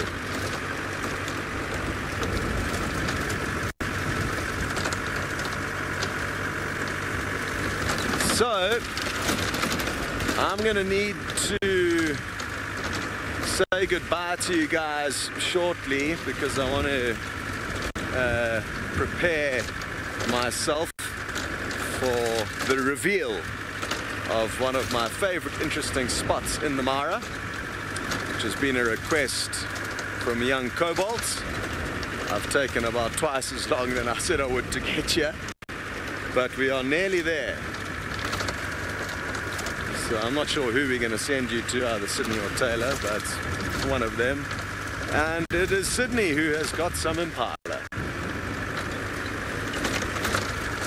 You can see see now that the impalas are by the tree house dam having something to drink. When we got here, it was the impalas as well as few zebras and one waterbuck. So it seems like the different species, they rely on each other when coming to drink in order to look for the predators, as by the water holes is where the predators normally wait for this prey to come. So you can see now we only got few impalas there, and the ones drinking now is carrying horn, and the one at the back, those are the males. Females, they don't have horns at all. So these males, during the breeding season of these females, they tend to form their own heads, which are called the bachelor heads. So the bachelor heads are the heads consisted of the old males which have been defeated on their old territories, together with the young males which have not started mating yet. And what I like about the bachelor heads during the breeding season is the sound they make and the behavior they display. You will find them chasing each other, making noises such as that is to rat. It's where this name ratting is coming from. You can see that one wants to challenge me because he did manage to pick up that kind of a rat. So the impalas, they give birth after a very long period of pregnancy, after about a gestation period of about 200 days. So they normally start to deliver their little ones just from the second week of November. That is when normally the first rains has started. So they wait for the rain, and then after that they deliver their little ones. So look at that animal. It's not just drinking. It's observing first for safety, drink, and he might look again and check what is happening in the surrounding. Look at that. If you look at that eye, the pupil by the eyes is even way larger than the sock, which gives them a good wide vision.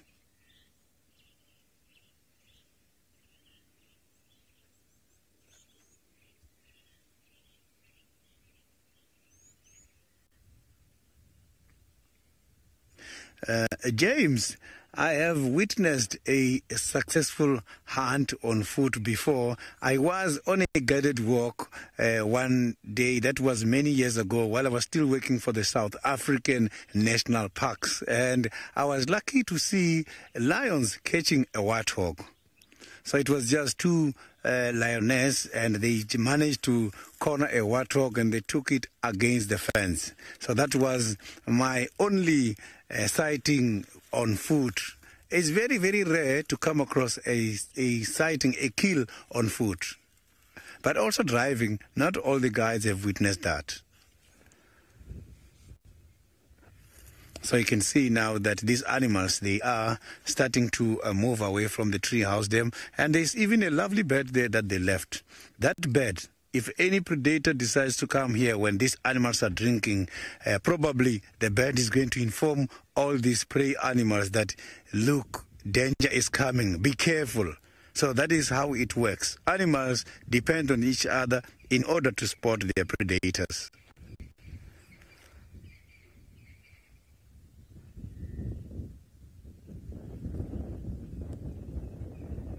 So these animals can be able to leap for about 8 to 10 feet. That is very much long. Impalas can leap very high, and when they're running, they can leap for quite a very long distance. Imagine 10 feet, that is too much.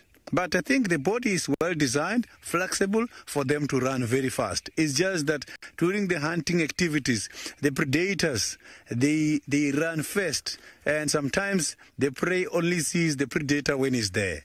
So most of these preys, they are well equipped with very good speed as well as good anti-predatory strategies, whereas the predators are also well equipped with the predatory strategies. So it depends who. It depends who runs first. So now let's go to Taylor. I'm not sure if she's still around the Buffalo's Hook Dam.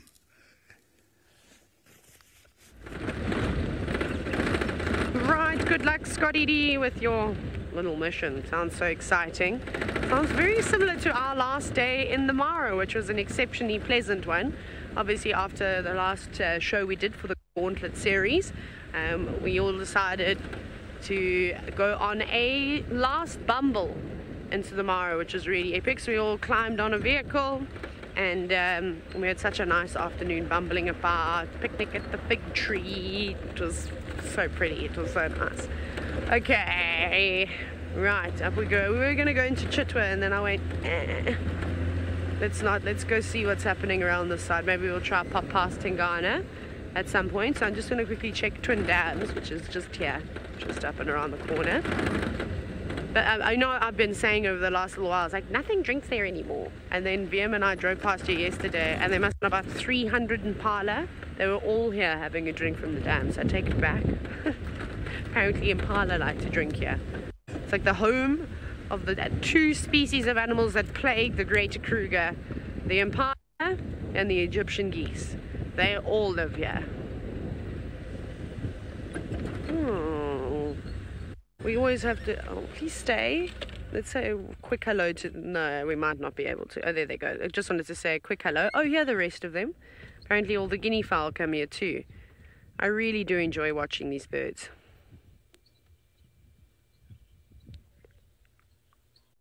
You can hear them just chattering with one another. Very soft murmurs. Bit nervous. Why did you run like now? You're closer to me than you've ever been.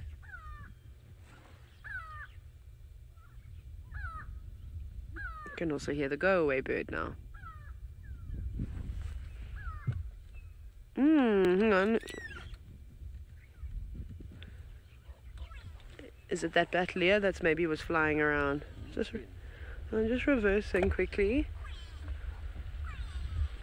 Quack, quack. Oh, and Craig is also coming back today. Maybe that's why the go-away birds are calling. Perhaps he's at the gate.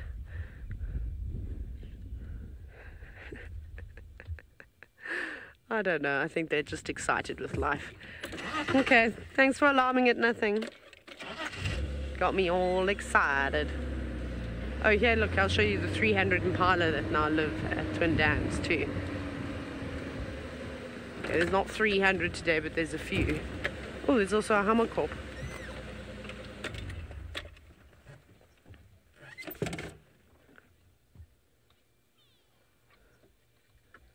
Sorry, I'm just looking around because there is still a couple of go-away birds making noises, but there was a battalier, a juvenile battalier flying around that could cause them to chirp like that. But there we go. All the Impala have come down for a drink. They're now walking up towards the tree line where there's a bit of grass that they will feed on. Right, it seems as though Scott is finally ready to unveil his surprise. Ba-ba-ba-da-ba-ba. It's time to finally see where I've come all the way to show young Cobalt. Who would have thought? Out in the middle of the Masai Mara, there's an old, what we call a combi, a little minivan that I'm guessing probably caught fire at some point in time and then just got left here once it had burned to the ground.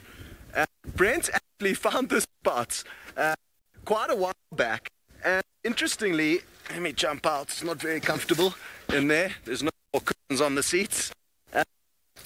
Brent actually found this a while back, and what was interesting is that when he came and found it, he found a little box, and he opened the little box, and people had been writing messages in the box, so people that come and found it would obviously have a look around, find this little box, and then write a note saying like what date they were here and a little message. But sadly the box has disappeared. The first time I came here I was very excited to write my name and the date down on that box, but it's no longer there.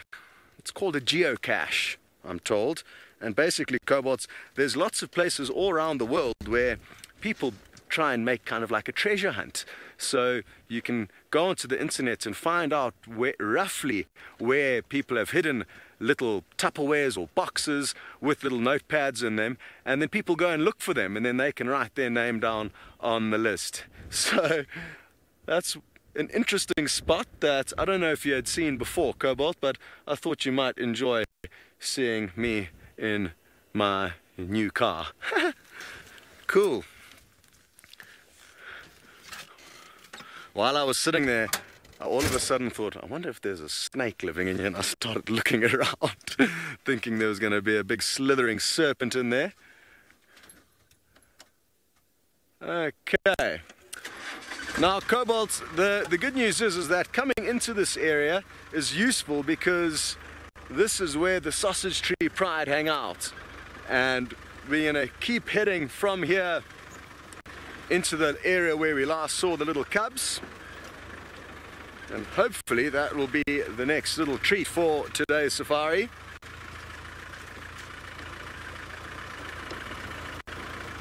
Cobalt, you'd like to know if we have the coordinates for that spot. I don't, but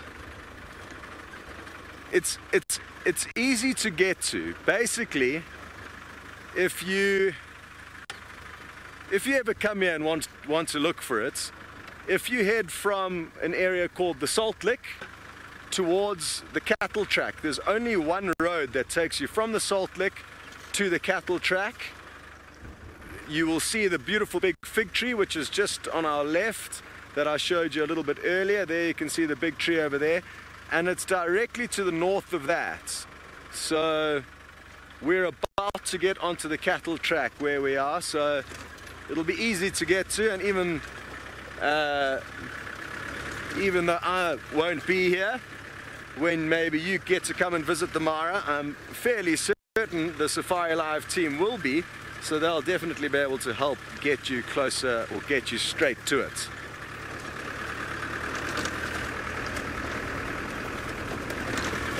Not very sporting of whoever took that box out of the car. Unless Brent just did a really good job hiding it. But it's certainly not easily visible.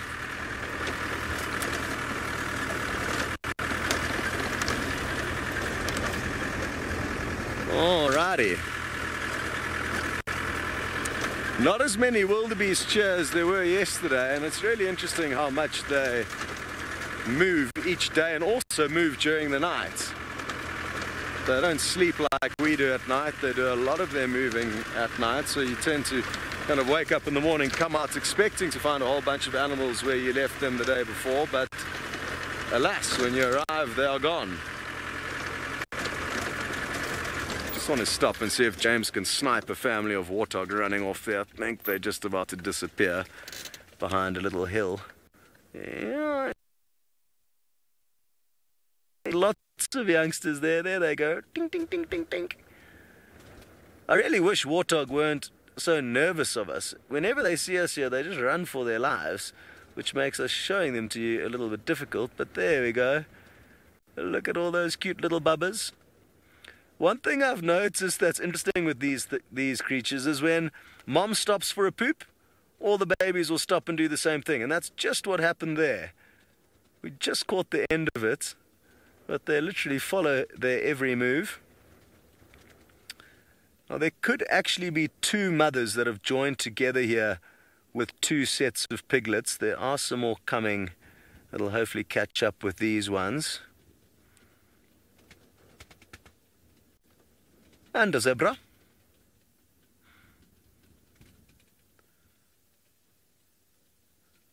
They are the cutest little things, little baby warthogs. These are quite big now. I mean, when they first start coming out the burrow, they are absolutely tiny. I'd say at least half the size of that, maybe even a little bit smaller.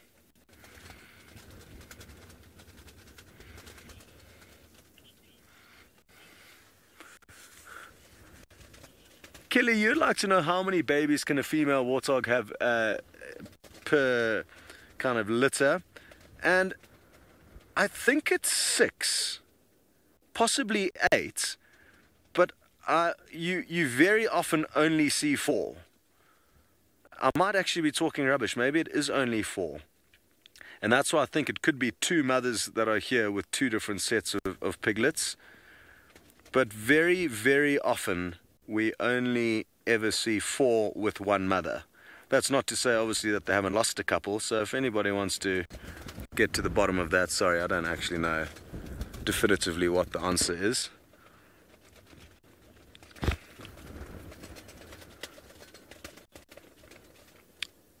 Chris, no, there's no ways that they could survive from this age without their mother. They still will be suckling, and they just don't, even if they weren't reliant on their mom's milk, they would simply not have the required wisdom to survive out here.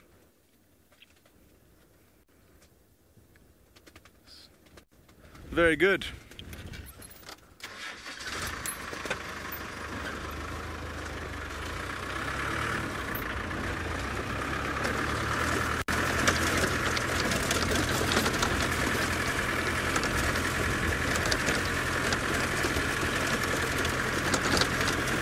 I'm still astounded by that fig tree that's just erupted with leaves. Incredible. I'd say that within a week it's possible that it's had that rapid transformation. Because I've passed through this area a lot during the last week or so, trying to find the old sausages. And I definitely would have noticed if there had been some kind of change, but today was the first time.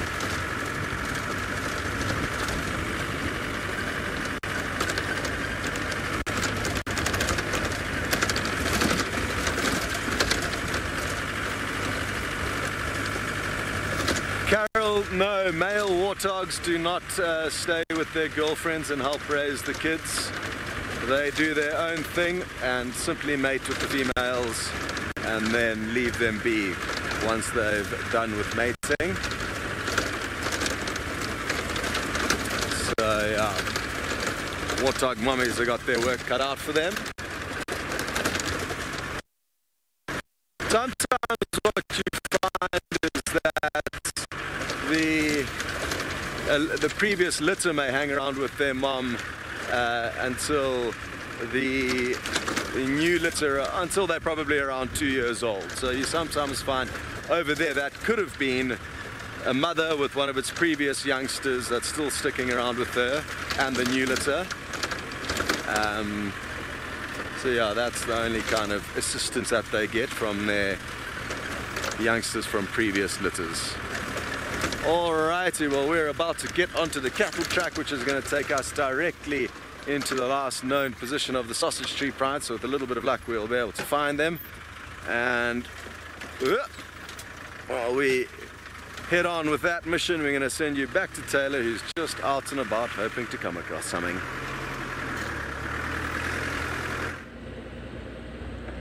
Well, we went to go and check where Tingana was, but sorry, the sun is so bright, I keep staring back into it. But I can't find him. But Taxon said to me it was really, really bad. He was so fat, so full, and so flat that you could barely see him. He only stayed about 30 seconds before moving off. So we just wanted to quickly check Treehouse Dam to see if he hasn't come for a drink. But it doesn't look like it, so I can't see him anywhere. There are some hammerkop though. So we probably won't be able to see Tingana now, because I think it's literally just going to be the odd spot or two. But his kill is still up in the tree, and there's still quite a bit on it. So most certainly think he'll be around for the afternoon safari. There is a pair of hammerkops. That one is just preening its feathers, and this one is doing a little bit of a patrol, stirring up the floor. You can see with its foot, hoping to chase something out. Rummet, the smallest species of bird that we have here in the Sabi Sand is the grey pendulum tit. It's really tiny, but even the firefish and waxbills, they're really, really quite small. I think those are musk swallows. Are they? I can't remember what they look like. Everything is coming down now. I have to have a look. I'm pretty sure those are... I could be mistaken. Let me open my bird app. It's been a while since I've seen them. Coming down for a drink. They are very striking with that sort of... It's almost like a cinnamon colour, don't you think, on its breast? Let me just check. Swallows. I'm just quadruple checking, everyone. You'll probably be able to tell me if I'm right or wrong. Where are you? Sorry, I'm just scrolling on my mobile app. Yeah, does it have a white patch on its throat? I can't remember. Or did it have a red patch? If it had a red patch, could have been the red. Completely cinnamon. Oh, okay. Perhaps it was one of our intra-African migrants. The red-breasted swallow, which is this one. I'll show you a picture. Let me just give my screen is very dusty. I'm trying to think if I've ever seen one of those before. Okay, red-breasted. Let's open it up. There might be a bit of a glare. I'm just going to see if I can try and avoid the glare. Here we go. And I'm just going to scroll. Yeah, it had a rump. Yeah, that's pretty cool. It looks very much like what we just saw, a red-breasted swallow. So the difference is there between the musk and the red-breasted. We'll go to the musk quickly. Open. I'm just going to go to a picture of it. You can clearly see the white throat. Let's see if we've got one facing it. There we go. You can see that color sort of difference. Does it also have a rufous rump? There they are. Actually, there's one that's come back down again. Just in the corner where they were. They're so pretty. Cool. Well, that's nice. That could in fact be a new bird for me. I often overlook swallows and things like that, so that's quite nice. Very interesting. Very interesting indeed. I'm going to forward a little bit for you because there's also a big kudu bull, but I think we need to go down here.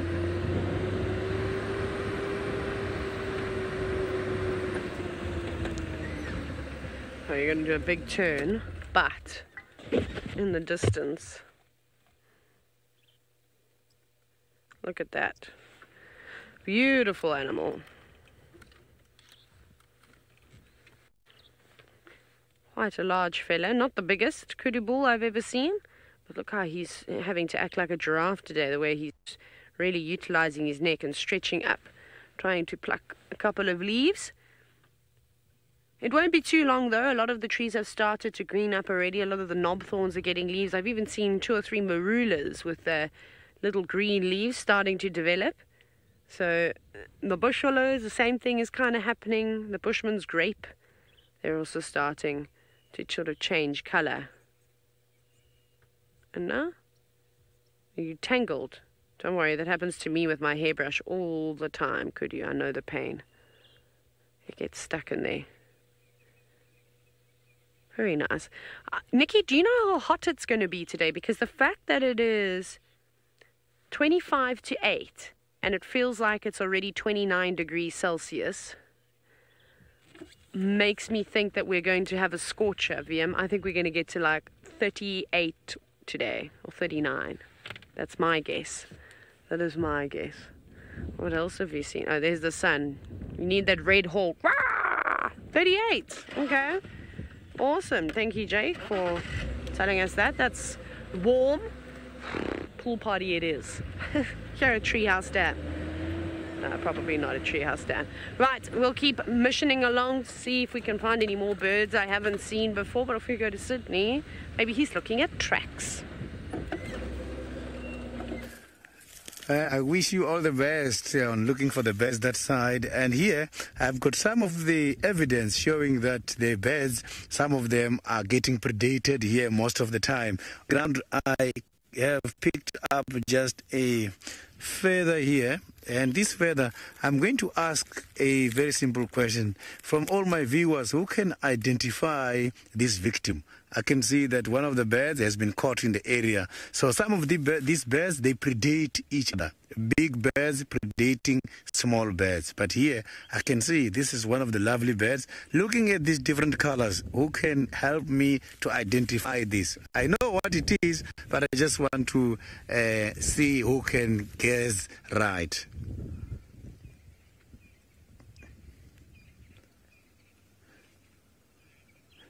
So I can see that it's got the black color, much more brown a little bit there.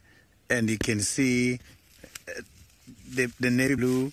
You can see the light blue. You can see also the light blue there. This is a lovely bird. And this is one of our common residents. These birds, we get them here all the year round.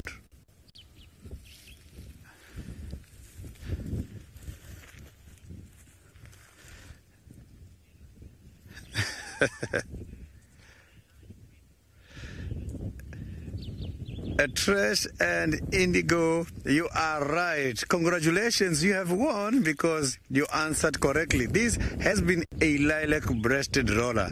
So the lilac-breasted rollers are some of those birds which are common residents. And these are the feathers that are used in order to do some rings for traditional practice.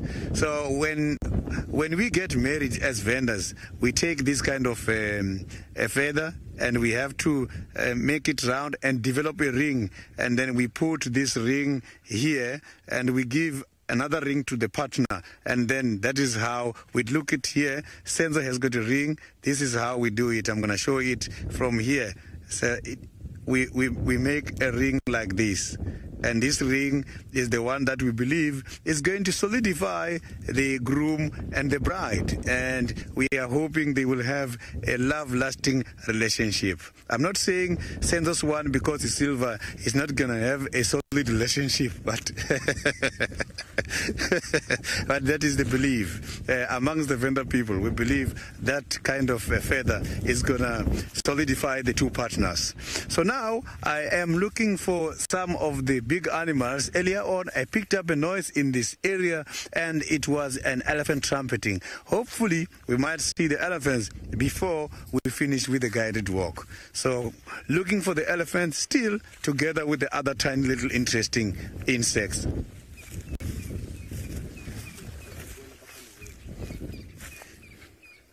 So you can hear that some of the birds, francolins, they are giving some of the calls, but those are not alarm calls. They are just giving some of their excitement, or maybe they are trying to disapprove our presence, but they know that we are not predators. When there is a predator in the area, they give a completely different call.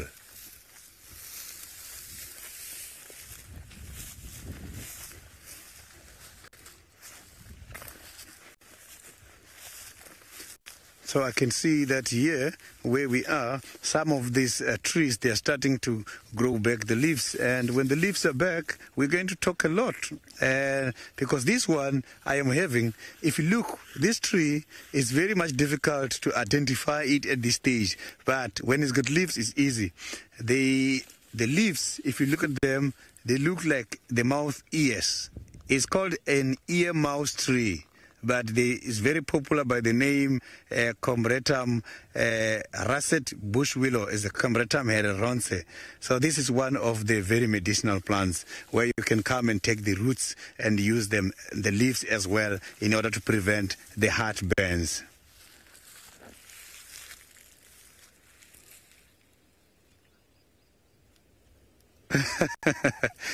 Safari Sally, some of these birds, such as the gymnogenes and then such as the hawks as well, and the buzzards, they can be able to predate these small birds. I've seen that happening. At one stage, I've seen the lilac-breasted rollers chasing the gymnogene, which is now called the African harrier hawk. So that's why when the big birds are in the area, you'll see the small birds mobilizing and making noise, chasing the big birds in the area, because they know they are going to predate them.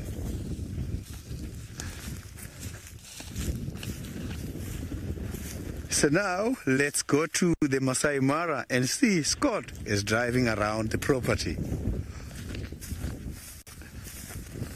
Well, we've just stumbled upon a sad scene here. Not too sure what's happened to this vulture, but it's not sleeping, sadly, nor sun tanning. What could have happened to it? Interestingly, apparently David had what sounded like a sick vulture yesterday. Excuse me. Sadly, these animals are poisoned quite a lot for their use in the traditional medicine market. They've got a number of different theories as to, in different cultures, as to why different portions of their body can be used for medicine. One of the theories is that they can help you see into the future, obviously because they've got good eyesight. Shame. I'm not sure if it's a white-backed or a Ripple's griffon vulture, but it's the end of the road for this one. It could just be old age, or who knows what, maybe just sickness. Of course, all animals will die, just like I guess we will at some point in time. So don't need to necessarily jump to conclusions that it was poison, but yeah, cool.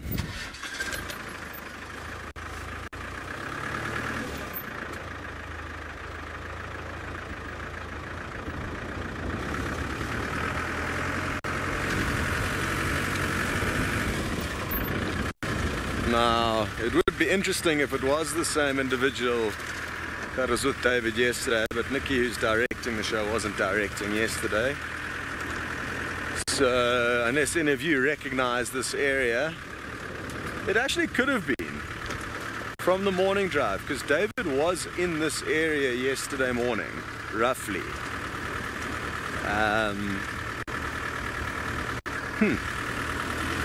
Obviously, also something to bear in mind is that it doesn't necessarily mean it could have been poisoned far away if it was in fact the case, because obviously they can fly massive distances each and every day.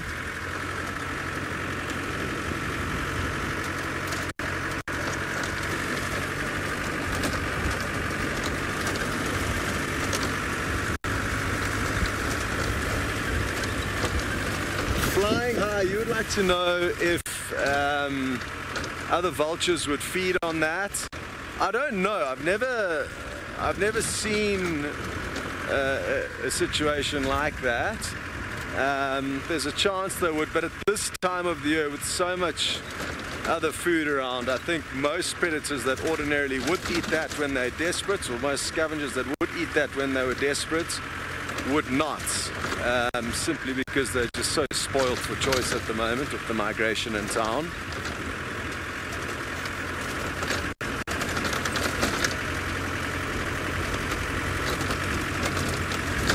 Come on, Sausage Tree Pride, poke your head out.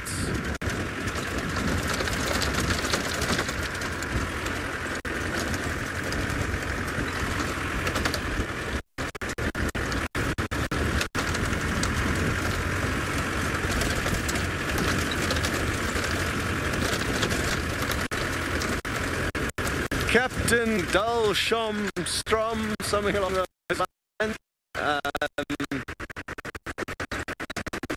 You'd like to know if we would remove any kind of poisoned carcasses to prevent... There's another creature that's kicked the bucket over here. Looks like maybe a young wildebeest. It could still be intact.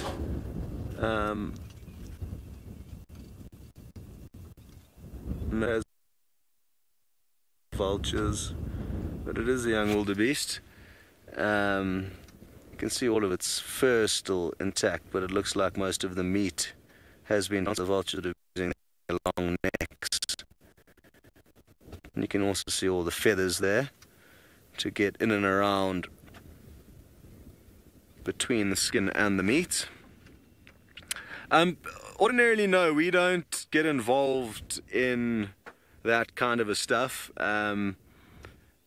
We'll let, you know, in Djuma, the crew would let the kind of park authorities know, and the same thing here, and then it's up to them to deal with those things. Our job is to simply take you guys out on safari, and other people will kind of take care of those kinds of issues. Not that we're not interested in it, but it's just not our place to start making those decisions and moves.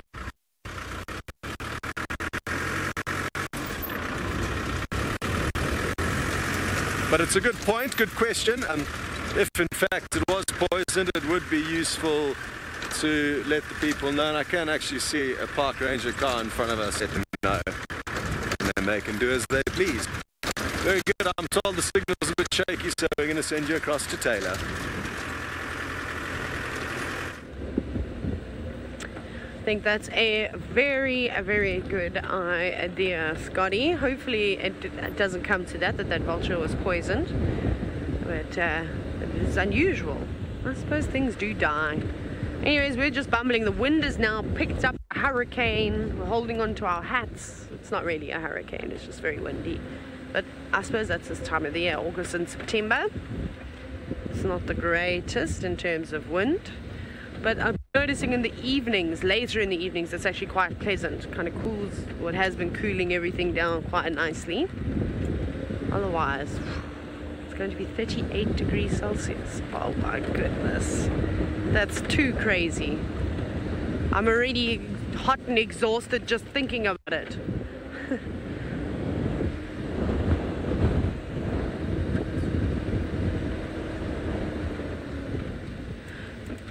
Boomoo, yes, it is true that they do, that vultures will eat diseased sort of carcasses. We were just sort of mentioning on let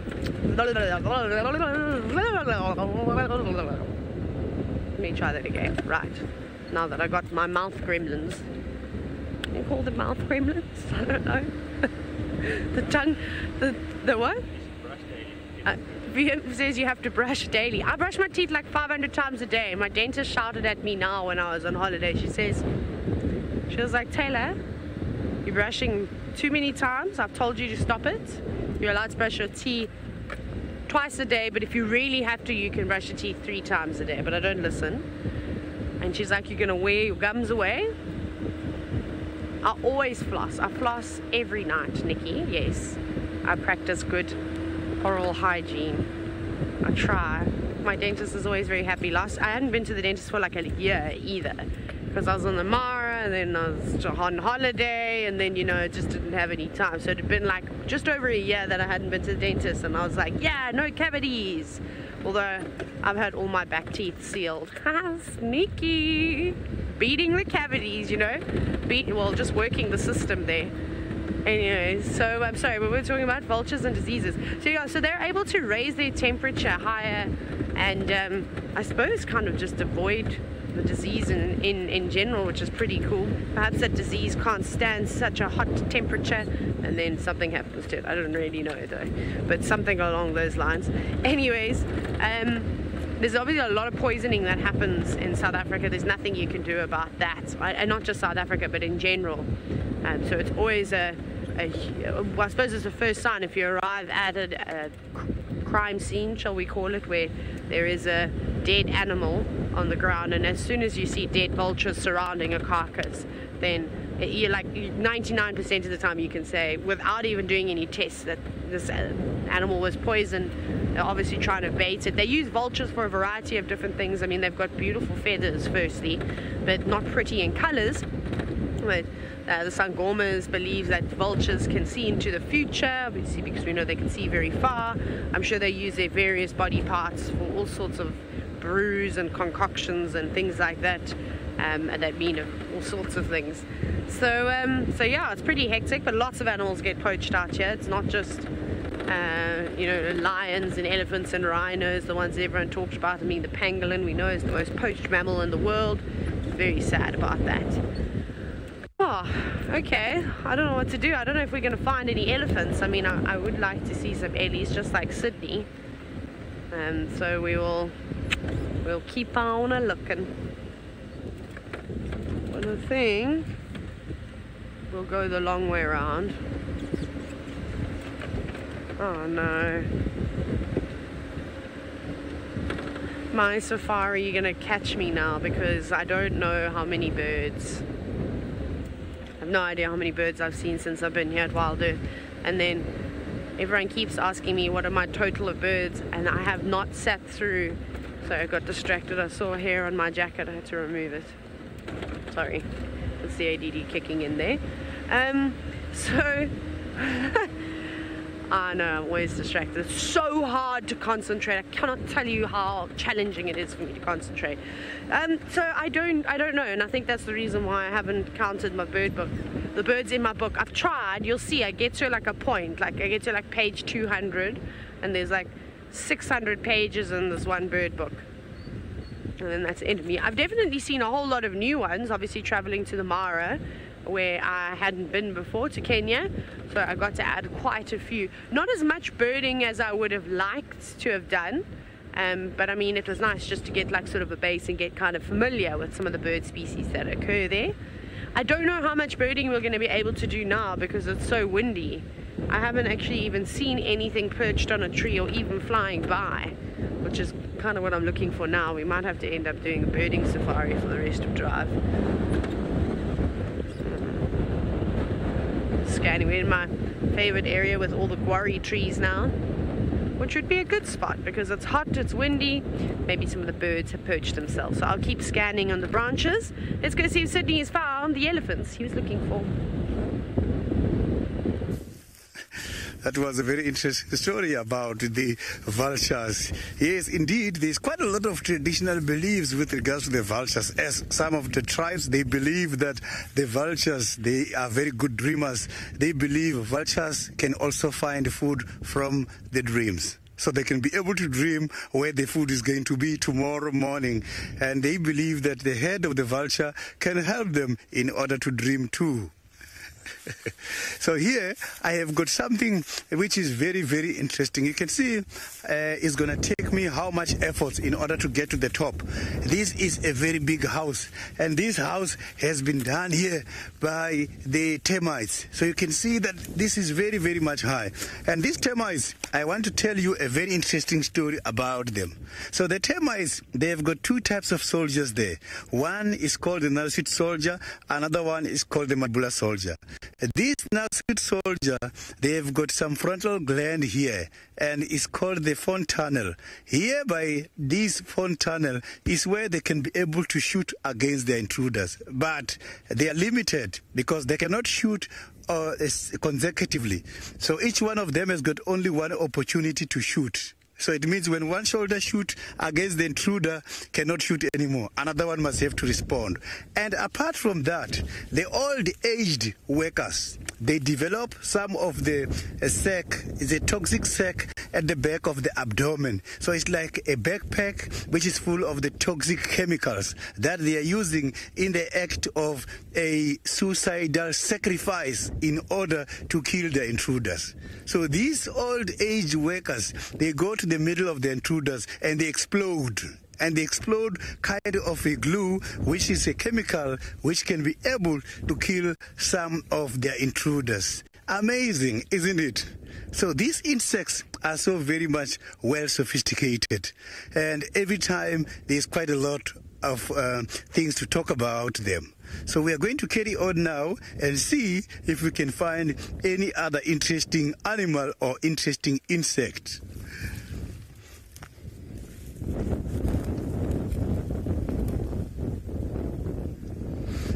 The termite mound, they are staying in here, and inside there's different chambers.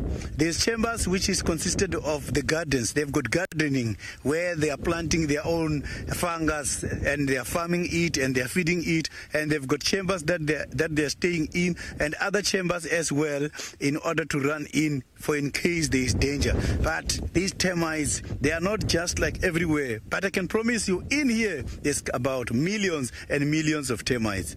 So if you can count 2 or 3 termites, the number of 3 termite mounds can even be greater than the number of people staying in one province in South Africa. South Africa is divided into 9 provinces, and here I am in Mpumalanga. 3 termite mounds can dominate the number of all the people staying in the Mpumalanga province. So you can see that this insects is quite a lot of them in there.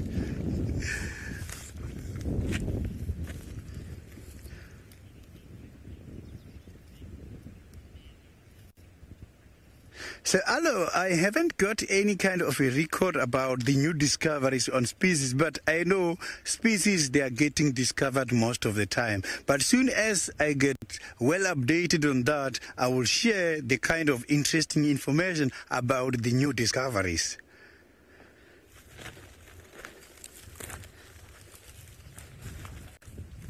So now, let's cross over to the Masai Mara where Scott is driving looking for something. So I've got some kind of good and bad news at the same time. The good news is that the area where we last saw, let me see if I can turn the car around.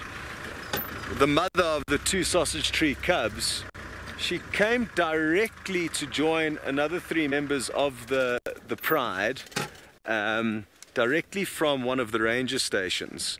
We could see the light from the ranger station at night, so she literally came on a straight trajectory from that. And James is going to show you where that ranger station is now. If you keep zooming in, you'll get it. You're on it. It's in the center of your frame. You can just see a little green roof there. And they've noticed that one lioness has been going up and down the hill, going past their camp very often over the last few days. So she's obviously got the cubs stashed possibly somewhere in that forest or somewhere up on the hill. Which is the bad news because we can't get to that. So the good news is she's got them in a safe place. The bad news is we cannot get there. So it's not that bad. I mean, the main thing is that the cubs are safe. So that's, yeah, good news. It's just a pity that we're not going to be able to take you to them. But at least we kind of know where to keep an eye out for them and her. I'm guessing that soon they're going to start feeding on meat, so hopefully it won't be too long before they start spending more time with the pride. I'm guessing they're about 2 months old, considering how long the one lioness has been missing for. And from 3 months of age, they will start eating meat.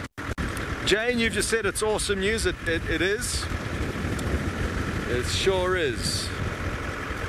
I'm just so glad we got to see them when she was transporting them from wherever she had them stashed initially to that point. And it was somewhere close to where we are here that she moved from right to left across the road. It was such an epic sighting, perfect golden morning light. The cubs were playful, the mom was even playful. And it was a complete surprise.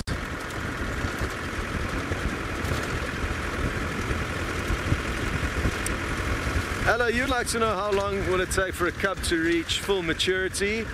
Well, for around 4 years of age, they'll be considered adults.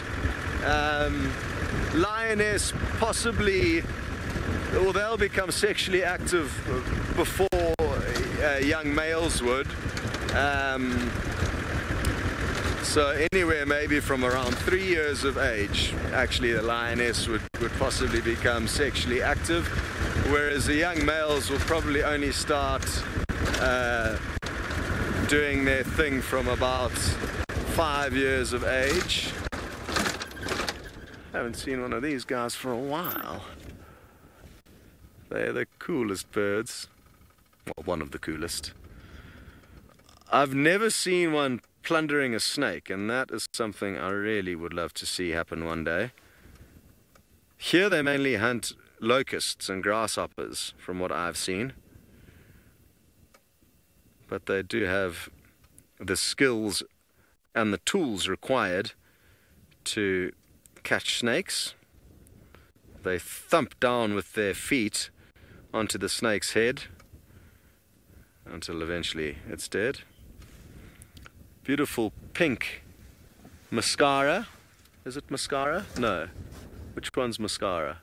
One of the forms of makeup on the eye. Mascara's for the eyelashes. The other one that you put below the mascara. Very pink.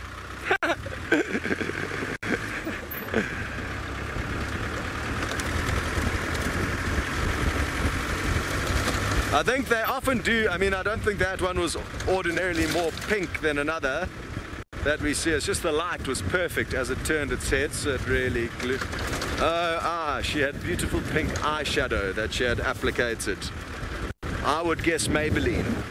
Maybe not. All right, we're going to send you across to Taylor, who's headed back to young Hosanna.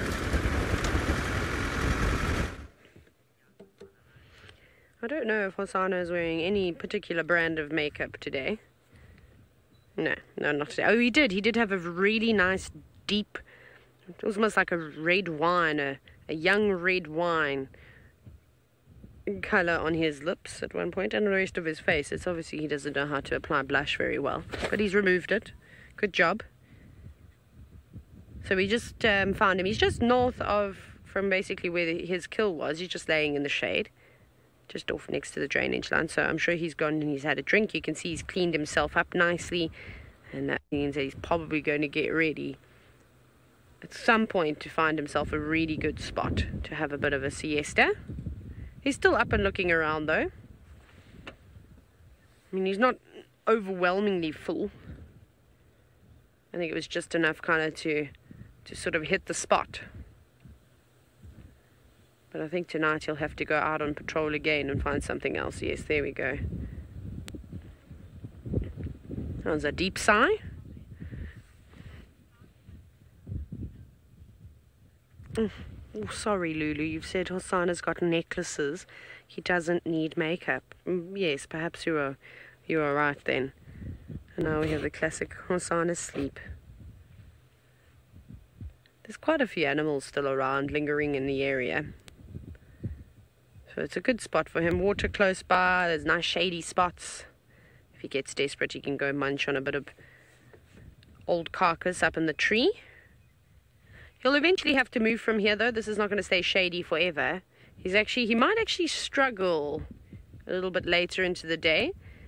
So again, I always say this, just keep an eye out on the Voitela pan and the dam cam. Maybe he comes and ventures around that side, and I'll be listening out for squirrels and monkeys and other birds and things like that that could be alarming if he does go around to have another drink at Galago Pan. I should be able to hear that.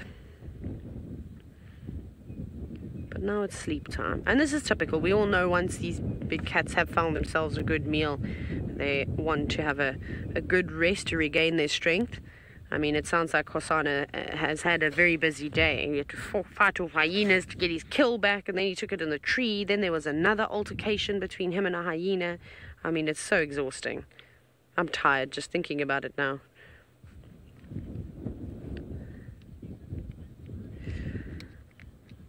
Now, I don't actually think lions are really aggressive towards humans either. So no. You know, the thing is that these animals are scared of us, and most of the time they run away. Often they'll even just sit really, really quietly and you know, pretend like they're not there and hope that you don't see them. So again, I don't know if I agree with this, with that kind of, that any of these cats are really aggressive to us as humans at all. I think they just fear for their lives, obviously with a relationship in the past, and actually no, still today, that humans have with wild animals. We just want to butcher everything, and you know, well, we don't. We obviously, we want to conserve wildlife, so that's why we come and we view these animals from a distance. The only thing we shoot them with is our cameras, and you know, that's the way it well, and should be, but we're not going to go into that. So no, they're not typically aggressive. Yes, a leopard, a lion, even a cheetah or a hyena, if they're pinned in and they have nowhere else to go, of course they're going to turn around and be aggressive towards you. They're staring a hunter down in the face, you know. Oh, I don't know what just gave Hosana a fright. For somebody that doesn't even twitch when you start the car, something definitely made him hopped up and looking around. Yeah, he could definitely be jittery. When we saw him yesterday morning, he was definitely not his usual self. He was on the move quite a bit.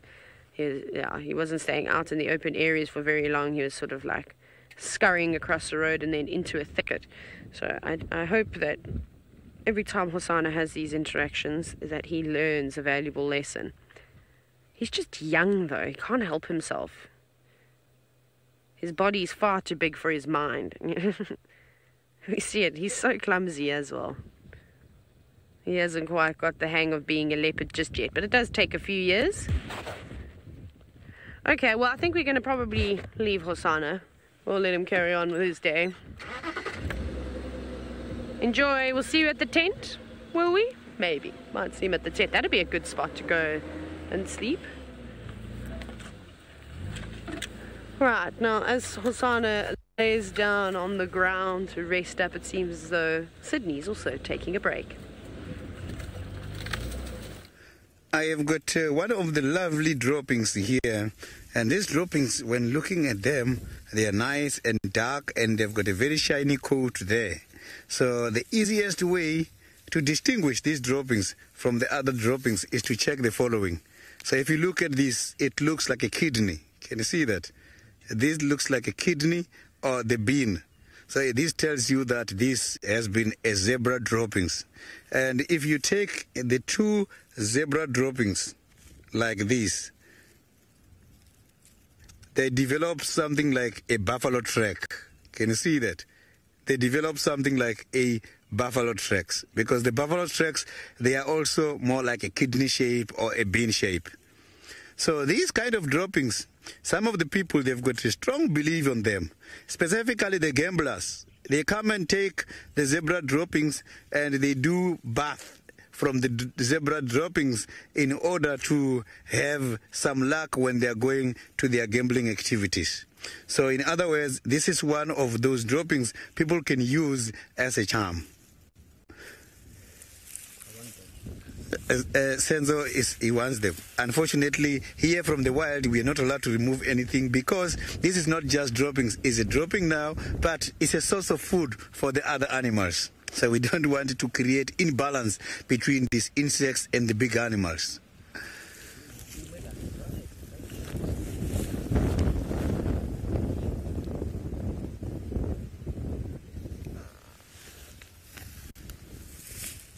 The zebra droppings, the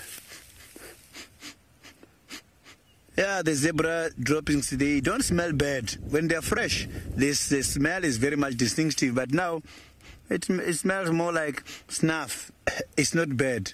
This is more like snuff. And because the zebras are herbivores, I'm very safe to have a contact with these droppings. So you can see that inside there, there's just grass, and there's no small piece of bones or anything. This tells you that these droppings, they are very, very safe to touch. You can even inhale the dust from them. It won't give you any problem. So we are going to carry on now and see if we can find any other interesting animal. So, but now let's go to the Masai Mara and see what Scott is having at the moment. I'm sure you all enjoyed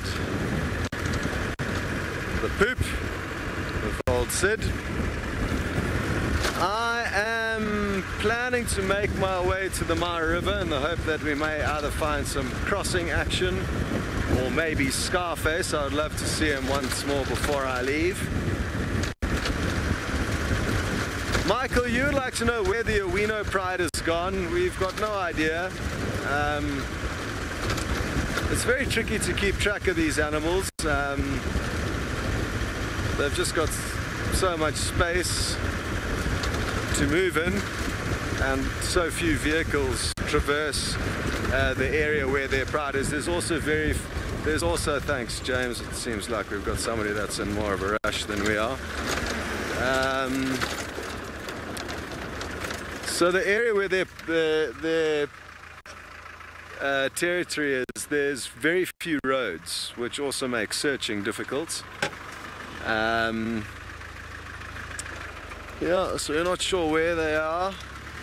We managed to keep close tabs on them during the TV series and the Sausage Tree Pride, because we, not all the time, but we kind of did not 24-hour rotations, but at least somebody with them all night, and then into the morning another crew would come and take over. So then it's easier to kind of keep on top of them.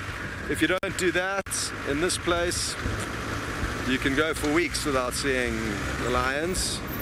And with only 2 of us in camp and the new kind of schedule that was created, it's not really conducive to staying with them.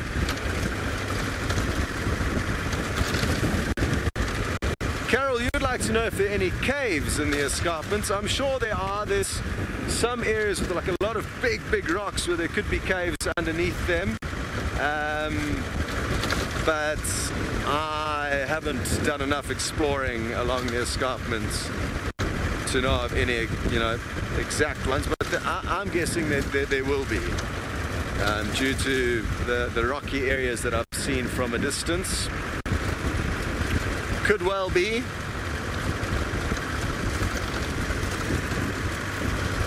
Alrighty, well, we're going to try and get to the Mara River. I don't think we will, but we might get some updates from the vehicles that have been searching that area regarding any action there.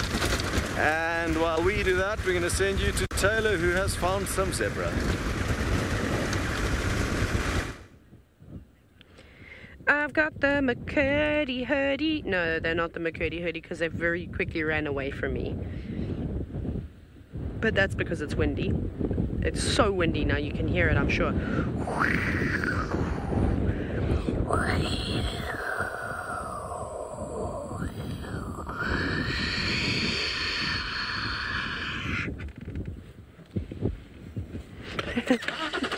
We repositioned for the zebra quickly.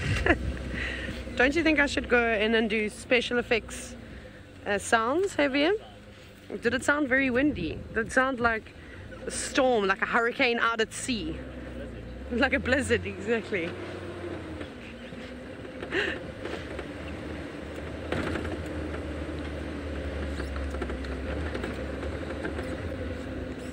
Okay, let's have a look at the zebra. Oh, now they're standing nicely. Please don't run away again. Ah, a little vantage point, not much, on the termite mound. They're scared. Oh, we saw that duiker yesterday. Do you remember yesterday morning? We came around here and very, very quickly saw a duiker sitting in the shade, so I'm pretty sure it's the same one. That's why the zebra jumped. It was because that antelope got up and sprinted away. And it's a shame. It's tough for these animals. I don't blame them for being on edge. I'm sure they'd be a whole lot more relaxed if it wasn't as windy. But they're going to have to bear it for most of the day. Typically the wind drops in the afternoon if we have it first thing in the morning. But it's a decent sized group of zebra. We don't often get to see them. And they're back up on the open plains behind camp. No young foals just yet. I can't actually even see if there are any mares in there that are looking like they're bearing youngsters. Oh, there's a one from last year. That one's probably at about a year old now, almost a year old. So perhaps that mare will be bearing a foal. You can see there how windy it is just by looking at their manes.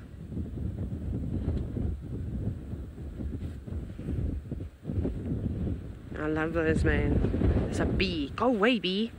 It's trying to get me. So I think that they'll just stay out in the open. There's some spots that they can just relax under some trees.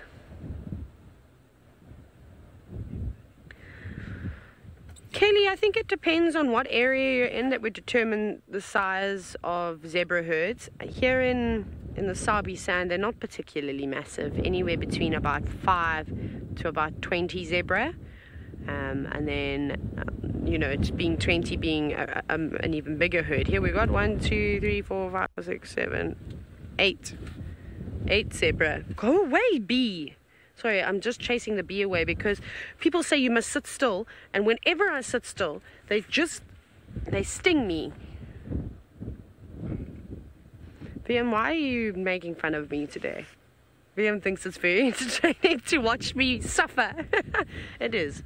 It is quite entertaining. So I was just going to gently swish it away with my jersey rather than using my hand. So I would even say less than 10 zebra is the typical size, but during the drier months you'll see quite a few, like we see with the elephants, and also you sometimes see with buffalo, is that the herds come together and move together in order to find food and water. That's not the case that we're seeing at the moment.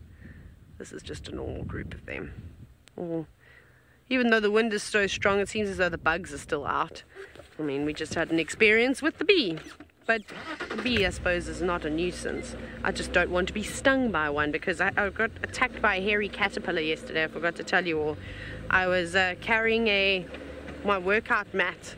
I didn't even feel it until I looked down onto my arm, and it was tiny little welts everywhere. So I was like, okay, something something got me. And then I'd also been bitten by a mosquito on my arm. It looked like, I don't actually even know what it looked like, but it didn't look great. It's all gone now, all most of it anyways. Somehow I always manage to get stung and stuff.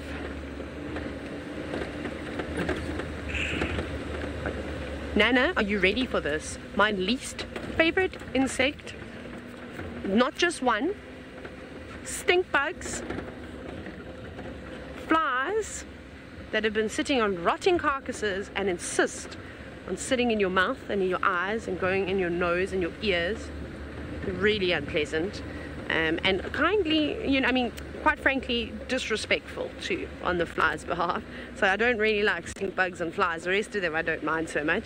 The stink bugs because they go into my eyes and then they release like a chemical, obviously, and then they make my eyes swell up, which is not really nice. And midges, oh man, midges, worst. They're all not nice. I don't like them, but I understand that they're important and blah blah blah blah blah, but they annoy me to death. Not interested in them at all. So those stink bugs that Sydney brought out for Heritage Day was awesome. I don't think I would have eaten one. No one could have paid me any amount of money to eat a stink bug, because I've eaten a few, well, not by choice. Man, my stomach even just starts to turn now as we talk about it. It's really unpleasant. Really, really. Okay, what else are we gonna find? Yep, I'm doing my laps this morning. I'm going to start thinking about what we're having for breakfast today, because I'm ravenous. Let's go to Scott and see if he thinks he'll be having quiche. I do not understand how or why Sydney ate stink bugs. That taste must have kind of lingered in his mouth for who knows how long afterwards. I mean, I could only imagine, because they smell, as the name suggests, absolutely horrific. Interestingly, I'm not sure why Taylor doesn't like the flies that sit on carcasses, because those ones often don't really give us too much of a hard time. They're often kind of big and bright blue with red eyes. It's the flies that bother us that I don't like. But worse than a fly is surely a mosquito.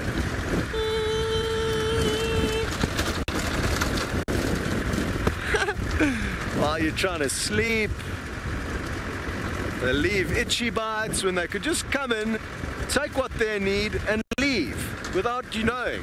But then they leave that itchy reminder. Oh, we're in luck. We've got a black-shouldered kite hoovering here. I hope it continues to do so. Maybe we're going to see it catch something. Just going to pull over. Oof, we're going to get some epic views of it. We're so close. Oh, sorry, James, the car rolled. But anyway, let's take a close look at it. It's absolutely ridiculous how still they can keep. It is quite a windy morning now. Please catch something for us. And it is a black-shouldered kite. Sorry, I forgot to give the finer details there. It's really cool the way they dangle their legs down to help with their balancing.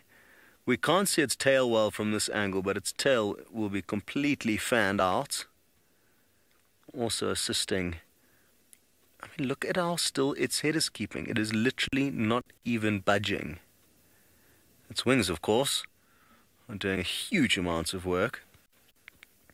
You wonder how much they have to eat relative to other birds of prey because of the way that they hunt and the fact that it expends so much energy. Well done, James. Sadly, it didn't. Okay, well, it's going again. Let's reposition and try and get a better view of it as it continues to look for brekkie.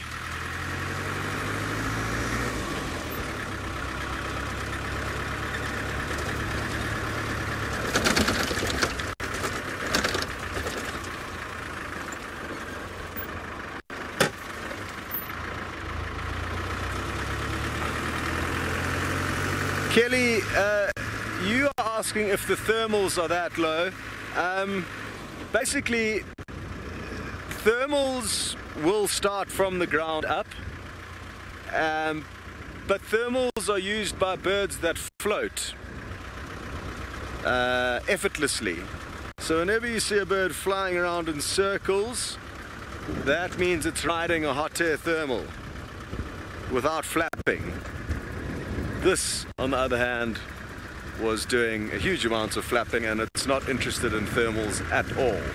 And that's why I suggested, you know, it would be interesting to know how much they need to eat. Sorry, the bird did fly away, so that's why I'm continuing.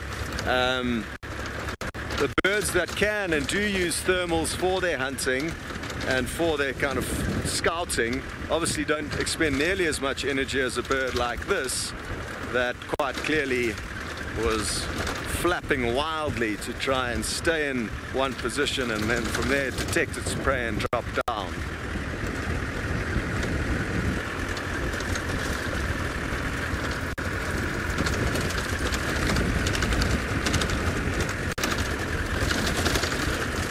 Very good, Kelly. You've already got back to us saying thank you. It's a great pleasure. Good to have you with us.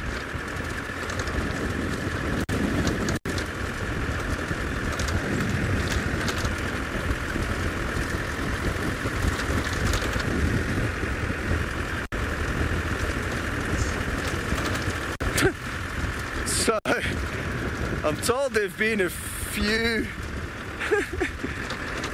requests for you guys for me to say it's Kekenya, which I didn't do it properly there because I can and only do it as and when she's around. So let's hope in the next 2 morning drives that I'll be out, that we find her, and then I'll do it. Failing that, I think just re-watching old highlights, you'll probably get the best way of doing it. And that's one thing that, you know, I guess James is probably the best actor out of any of us. But none of us are good at acting, and the more kind of non-live things we've been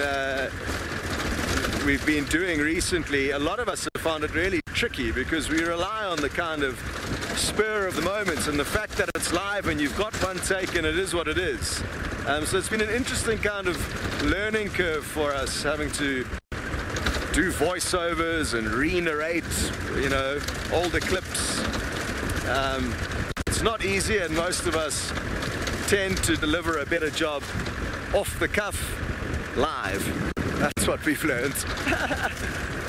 Anyway, it's been wonderful having you guys on board. As always, I'm going to say goodbye from the Masai Mara and send you back on to Djuma, where Sydney is going to possibly finish the show. I'm not too sure how much time's left, but I know there's not enough time for you to come back here. Anyway, goodbye until tomorrow morning. Thank you.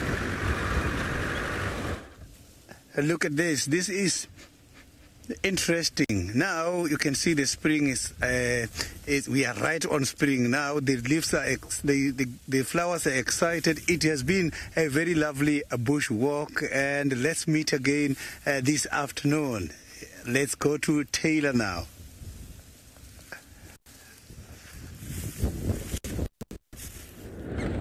Oh, that was a surprise. Sorry, everyone, we just stopped for a moment. Oh, the wonders. You just never know what might happen next. Okay, well, I don't know. Vim, what do you think we're having for breakfast? Standard. What is... Bacon. Eggs, bacon. You got to be more specific, though. Eggs on order. When do we last have cheesy omelets? A few days ago, didn't we? Oh, we did too. Breakfast wraps. I'm going to go with breakfast wraps this morning. Is what I think we will be eating. I hope so. I think that would be really nice. I'm actually craving a breakfast wrap. So that is going to be delicious. I'm so excited. I'm ravenous. What about a hot chocolate or a Milo as well, VM? Stock standard from VM's books. All the chocolate for breakfast. I don't also have a problem with that. You must eat all the chocolate for breakfast. Every day is Easter. Oh, let's have a look at this wonderful kill that is just dangling in the wind now. We can use that There he is. Look at the tail. Blowing around quite nicely. If Brent was here, Brent would go, that'd be amazing for a fly. I could use that for fishing. Perhaps we'll have to ask Hosanna very politely when he abandons his kill if we may have the tail of the bushbuck, although I think he's already got one of those. Anyways, it has been a very exciting morning. I'm sure you'll all agree. It was a nice surprise to have Hosanna just outside camp. Well done, VM, for spotting that. It's a pity we didn't hear anything. But join us again this afternoon for the Sunset Safari. We'll see you all then. Thank you for your questions. Enjoy breakfast.